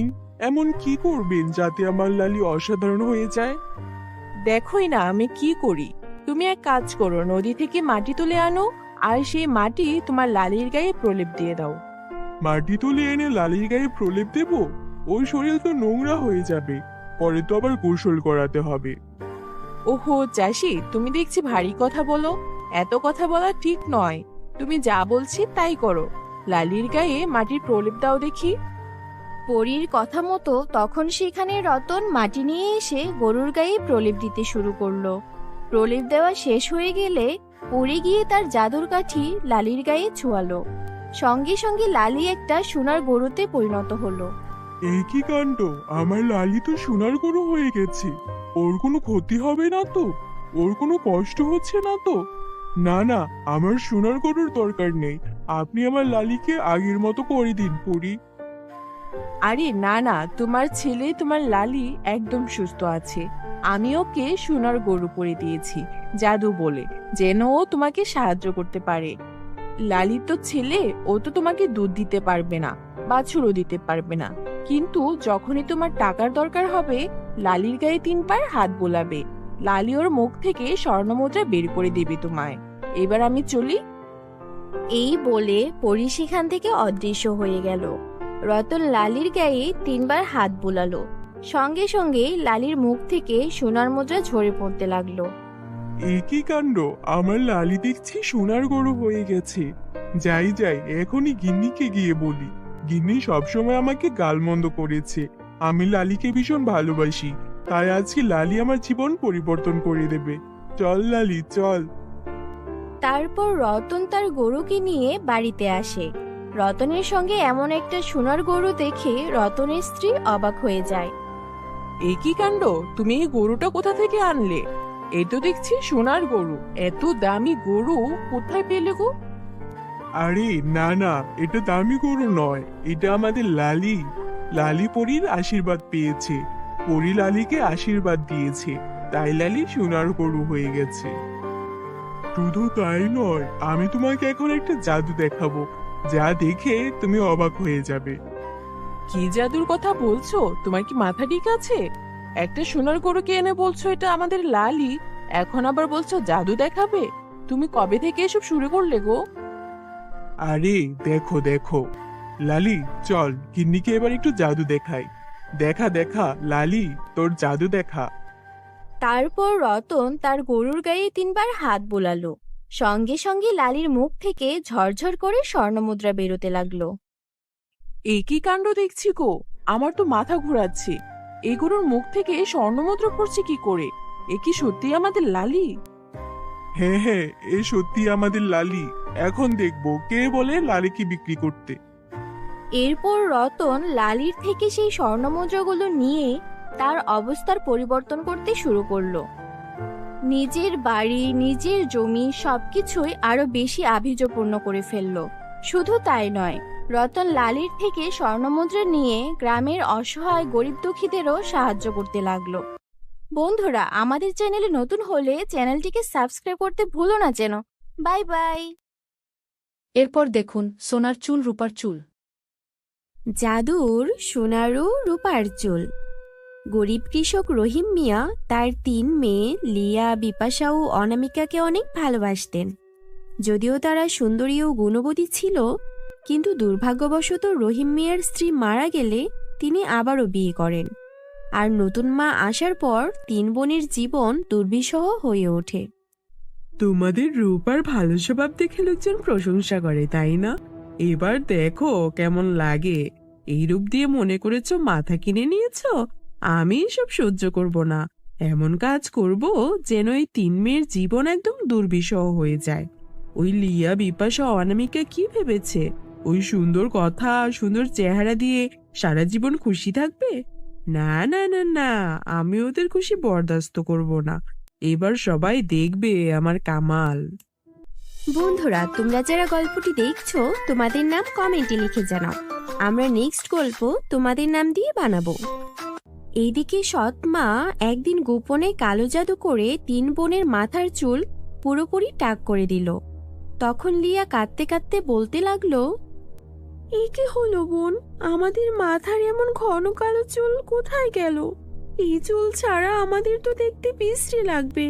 এমনিতেই আমাদের মা নেই, সৎ মা আমাদের উপর অত্যাচার করে, সারা দিন ঘরের কাজ করায়, তার উপর আমাদের সব চুল এইভাবে পড়ে গেল। এখন যে আমাদের বিয়েও হবে না। বিপাশা বলতে লাগলো, এখন আমরা কি করব? আমাদের তো বিয়েও হবে না। বাবা, আমাদের সাহায্য করো। অনামিকাও জোরে জোরে কাঁদতে লাগলো। ওদের বাবা 3 মেয়ের এমন দুর্বিষহ অবস্থা দেখে ভীষণ কষ্ট পেলেন, কিন্তু কিভাবে সবকিছু ঠিক হবে তার মাথায় কোনো বুদ্ধি আসলো না। এদিকে সৎ মা এইসব দেখে খুবই খুশি হলেন আর নিষ্ঠুরভাবে হাসতে লাগলেন। এখন দেখো তোমাদের কেউ পছন্দ করবে কিনা। রাজ্যের কোনো রাজপুত্র তো তোমাদের বিয়ে করবেই না, সাধারণ চাষিও তোমাদের বিয়ে করবে না। তোমাদের বাবার খুব শখ ছিল, তাই না, যে 3 মেয়েকে রাজপরিবারে বিয়ে দেবে? সুন্দর গুণবতী রূপবতী মেয়ে বলে কথা, তারা রাজ্যের রানী হবে। তোমরা সারা জীবন আমার গোলাম হয়েই থাকবে, চাকরানী হয়ে থাকবে। তোমরা চাকরানী, রাজরানী হয়ে থাকার স্বপ্ন দেখা বন্ধ করে দাও। এই অপমান সহ্য করতে না পেরে তারা 3 বোন রাতে পালিয়ে রাজপ্রাসাদের দিকে রওনা দিল। তারা শুনেছিল রাজপ্রাসাদে 3 রাজকন্যা আছে। ওদের নাম অনন্যা, পারমিতা ও কাশফিয়া। আর ওরা দেখতে হুবহু 3 বোনেরই মতো। ওরা তখন ঠিক করলো যে করে হোক ওরা রাজপ্রাসাদে প্রবেশ করবে। রাজপ্রাসাদে যদি আমরা ঢুকতে পারি তাহলে আমাদের কপাল বদলাতে পারবো। কিন্তু আমরা তো সাধারণ কৃষকের মেয়ে, আমাদের ভেতরে ঢুকতে দেবেই বা কেন? অনামিকা বলল, আমাদের চেহারা রাজকন্যাদের মতো, যদি আমরা কোনোভাবে ঢুকে যেতে পারি তাহলে সেটাই আমাদের ভাগ্য বদলে দেবে। এবার শুধু ঢুকে যাওয়ার অপেক্ষা। তারা রাজপ্রাসাদের বাগানে লুকিয়ে পড়ল। সেই সময় রাজকন্যা অনন্যা, পারমিতা ও কাশফিয়া বাগানে হাঁটছিল। ওরা ওদের 3 বোনকে দেখে আশ্চর্য হয়ে গেল। রাজকন্যারা দেখল যে তাদের মতো দেখতে হুবহু 3টা মেয়ে, একদম একই রকম চেহারা, একই রকম গায়ের রং। তোমরা কারা? তোমরা আমাদের চেহারার মতো চেহারা কি করে পেলে? এটা কি কোনো জাদু? রাজকন্যা কাশফিয়া বলল, তোমরা বলো তোমাদের কি হয়েছে? তোমাদের চেহারা তো আমাদের মতো দেখতে, কিন্তু তোমাদের মাথায় চুল নেই কেন? তোমরা এমন টাক হয়েছো কি করে? তখন ওরা 3 বোন কেঁদে কেঁদে ওদের দুর্দশার কথা বলতে লাগলো। লিয়া বলতে শুরু করলো, আমাদের দুর্দশার কথা কি বলবো? আমরা জানি না এটা কোনো জাদু নাকি সত্যি। আমরাও লোকমুখে শুনেছিলাম যে রাজপরিবারের 3 রাজকন্যা হুবহু আমাদের মতো দেখতে, কিন্তু আমাদের তোমাদের মতো সৌভাগ্য নয়। আমরা দুর্ভাগ্য নিয়ে জন্মেছি। আমাদের সৎ মা আমাদের চুল টাক করে দিয়েছে জাদু দিয়ে, তাই আমাদেরকেও বিয়ে করতে চায় না। বিপাশা বলে, আমরা কোনো উপায় না পেয়ে পালিয়ে এসেছি। রাজকন্যারা এইটা শুনে অবাক হয়ে গেল। তখন রাজকন্যা অনন্যা বলল, এটা অন্যায়, তোমাদের সৎ মাকে শিক্ষা দিতে হবে। রাজকন্যা কাশফিয়া বলল, আমরা তোমাদের জায়গায় ওই কৃষকের বাড়ি যাব, আর তোমরা এখানেই থাকবে। আমরা তোমাদের জন্য শুভেচ্ছা আনব। পরের দিন রাজকন্যারা গরিব কৃষকের মেয়ের মতো সৎ মায়ের ঘরে প্রবেশ করল। তারা মুখ ঢেকে রাখলো যেন ওদের চিনতে না পারে ভালো করে। আহা, তোরা ফিরে এসেছিস? তা কোথাও যাওয়ার জায়গা পেলি না বুঝি? রাতে তো বেরিয়ে গিয়েছিলে, কোথাও জায়গা পেলি না? এই আমার কাছেই গোলাম হয়ে থাকতে হবে, বলে দিয়েছিলাম না? বন্ধুরা, তোমরা যারা যারা গল্পটি দেখছো তারা তোমাদের নাম কমেন্টে লিখে জানাও। আমরা নেক্সট গল্প তোমাদের নাম দিয়ে বানাবো। এদিকে সৎমা তো জানতো না যে এরা রাজকন্যা। সৎমা ওদের গায়ে হাত তুলতে শুরু করলো আর একটা লাঠি দিয়ে ওদের মারতে শুরু করলো, আর ওদের দিয়ে কাজ করার হুকুম দিল। যা যা, এখনই যা, ওই নদী থেকে থালা বাসনগুলো ধুয়ে নিয়ে আয়। আর হ্যাঁ, ভালো করে শাড়িগুলো কেচে রাখবি। তারপর ঘরদোর মুছে আমার জন্য রান্না করে নিয়ে আয়। রাজকন্যা পারমিতা রেগে আগুন হয়ে গেল। তোর শাস্তি হবে নিষ্ঠুর মহিলা, তুই জানিস না তুই কার সাথে কথা বলছিস। তখন সৎমা অবাক হয়ে গেল, এরা কারা? তখন সৎমা বুঝতে পারল যে এরা নিশ্চয়ই রাজকন্যা। এ কি, আপনারা দেখছি রাজকন্যা! আমাকে ক্ষমা করে দিন, আমি তো ভেবেছিলাম আপনারা আমার মেয়ে। আপনাদের দেখতে তো আমার 3 সৎ মেয়ের মতো, তাই বলে ফেলেছি। আমি যদি জানতাম আপনারা রাজকন্যা, আমি আপনাদের গায়ে কখনো হাত তুলতাম না। আমাকে ক্ষমা করে দিন, এবারের মতো ক্ষমা করে দিন। ক্ষমা করে দেব? আমরা যদিও তোর সৎ মেয়ে বা হই, তাহলে তোকে কে অধিকার দিয়েছে আমাদের গায়ে হাত তোলার? এখন আমি রাজপ্রহরীদের খবর দিচ্ছি, ওরা এসে তোকে বন্দি করে রাখবে। কালকোঠরিতে থাকলে তখন তুই উচিত শিক্ষা পাবি। শয়তান মহিলা, 3টে অনাথ মেয়েকে অনেক অত্যাচার করেছিস। তোর অত্যাচারের দিন আজই শেষ। আমাদের হাত থেকে তোকে কেউ রক্ষা করতে পারবে না। আর কৃষক, তুমি তো ওদের বাবা হও। বাবা হয়ে মেয়েদের উপর এমন অত্যাচার তুমি কি করে মেনে নিলে? তুমি এমন বাবা, তাই তোমাকে আমাদের ইচ্ছে হচ্ছে ওই কালকোঠরিতে বন্দি করতে। কিন্তু তোমার 3 মেয়ের কথা ভেবে তোমাকে বন্দি করছি না। তবে তোমাকে আমরা শেষবারের মতো বলছি, কখনো যদি 3 মেয়ের সঙ্গে কোনো প্রকার অন্যায় হয়েছে আর তুমি প্রতিবাদ না করেছো, তোমার জায়গা হবে আমাদের রাজ্যের কালকোঠরিতে। রাজকন্যা প্রহরীদের বলেই রেখেছিল। ঠিক তখনই রাজদরবার থেকে রাজা ও সেনারা এসে সৎমাকে ধরে ফেলল। তুমি সাধারণ মানুষের উপর অন্যায় করেছো, তোমার শাস্তি হবেই হবে। আমি আমার 3 মেয়ের এমন কাজে অনেক খুশি হয়েছি। তোমরা অনেক ভালো কাজ করেছো আমার রাজকন্যারা। সৎমা কাঁদতে লাগলো, কিন্তু সৎমায়ের কান্না কেউ শুনতে চাইল না। রাজকন্যারা ফিরে আসলো আর ওদের 3 বোনকে বলল, তোমরা আর কষ্ট পেও না, তোমাদের সব দুঃখ দূর হয়ে যাবে। ওই সৎ মা শাস্তি পেয়েছে, আর তোমাদের মাথার চুল নেই তো, তাই তো তোমাদের দুঃখ। এখনই আমাদের রাজবুদ্ধি বুড়িকে খবর দিচ্ছি। তখন রাজবুদ্ধি বুড়িকে আনা হলো। রাজবুদ্ধি বুড়ি বললেন, আমি জানি তোমাদের এই কষ্টের কথা। তোমরা চিন্তা করো না, আমার জাদুর পানি তোমাদের চুল ফিরিয়ে দেবে। তখন রাজবুদ্ধি বুড়ি 3 বোনের মাথায় জাদুর পানি ছিটালেন। ওরা আশ্চর্য হয়ে গেল। লিয়া বলল, এ কি হচ্ছে বিপাশা, অনামিকা?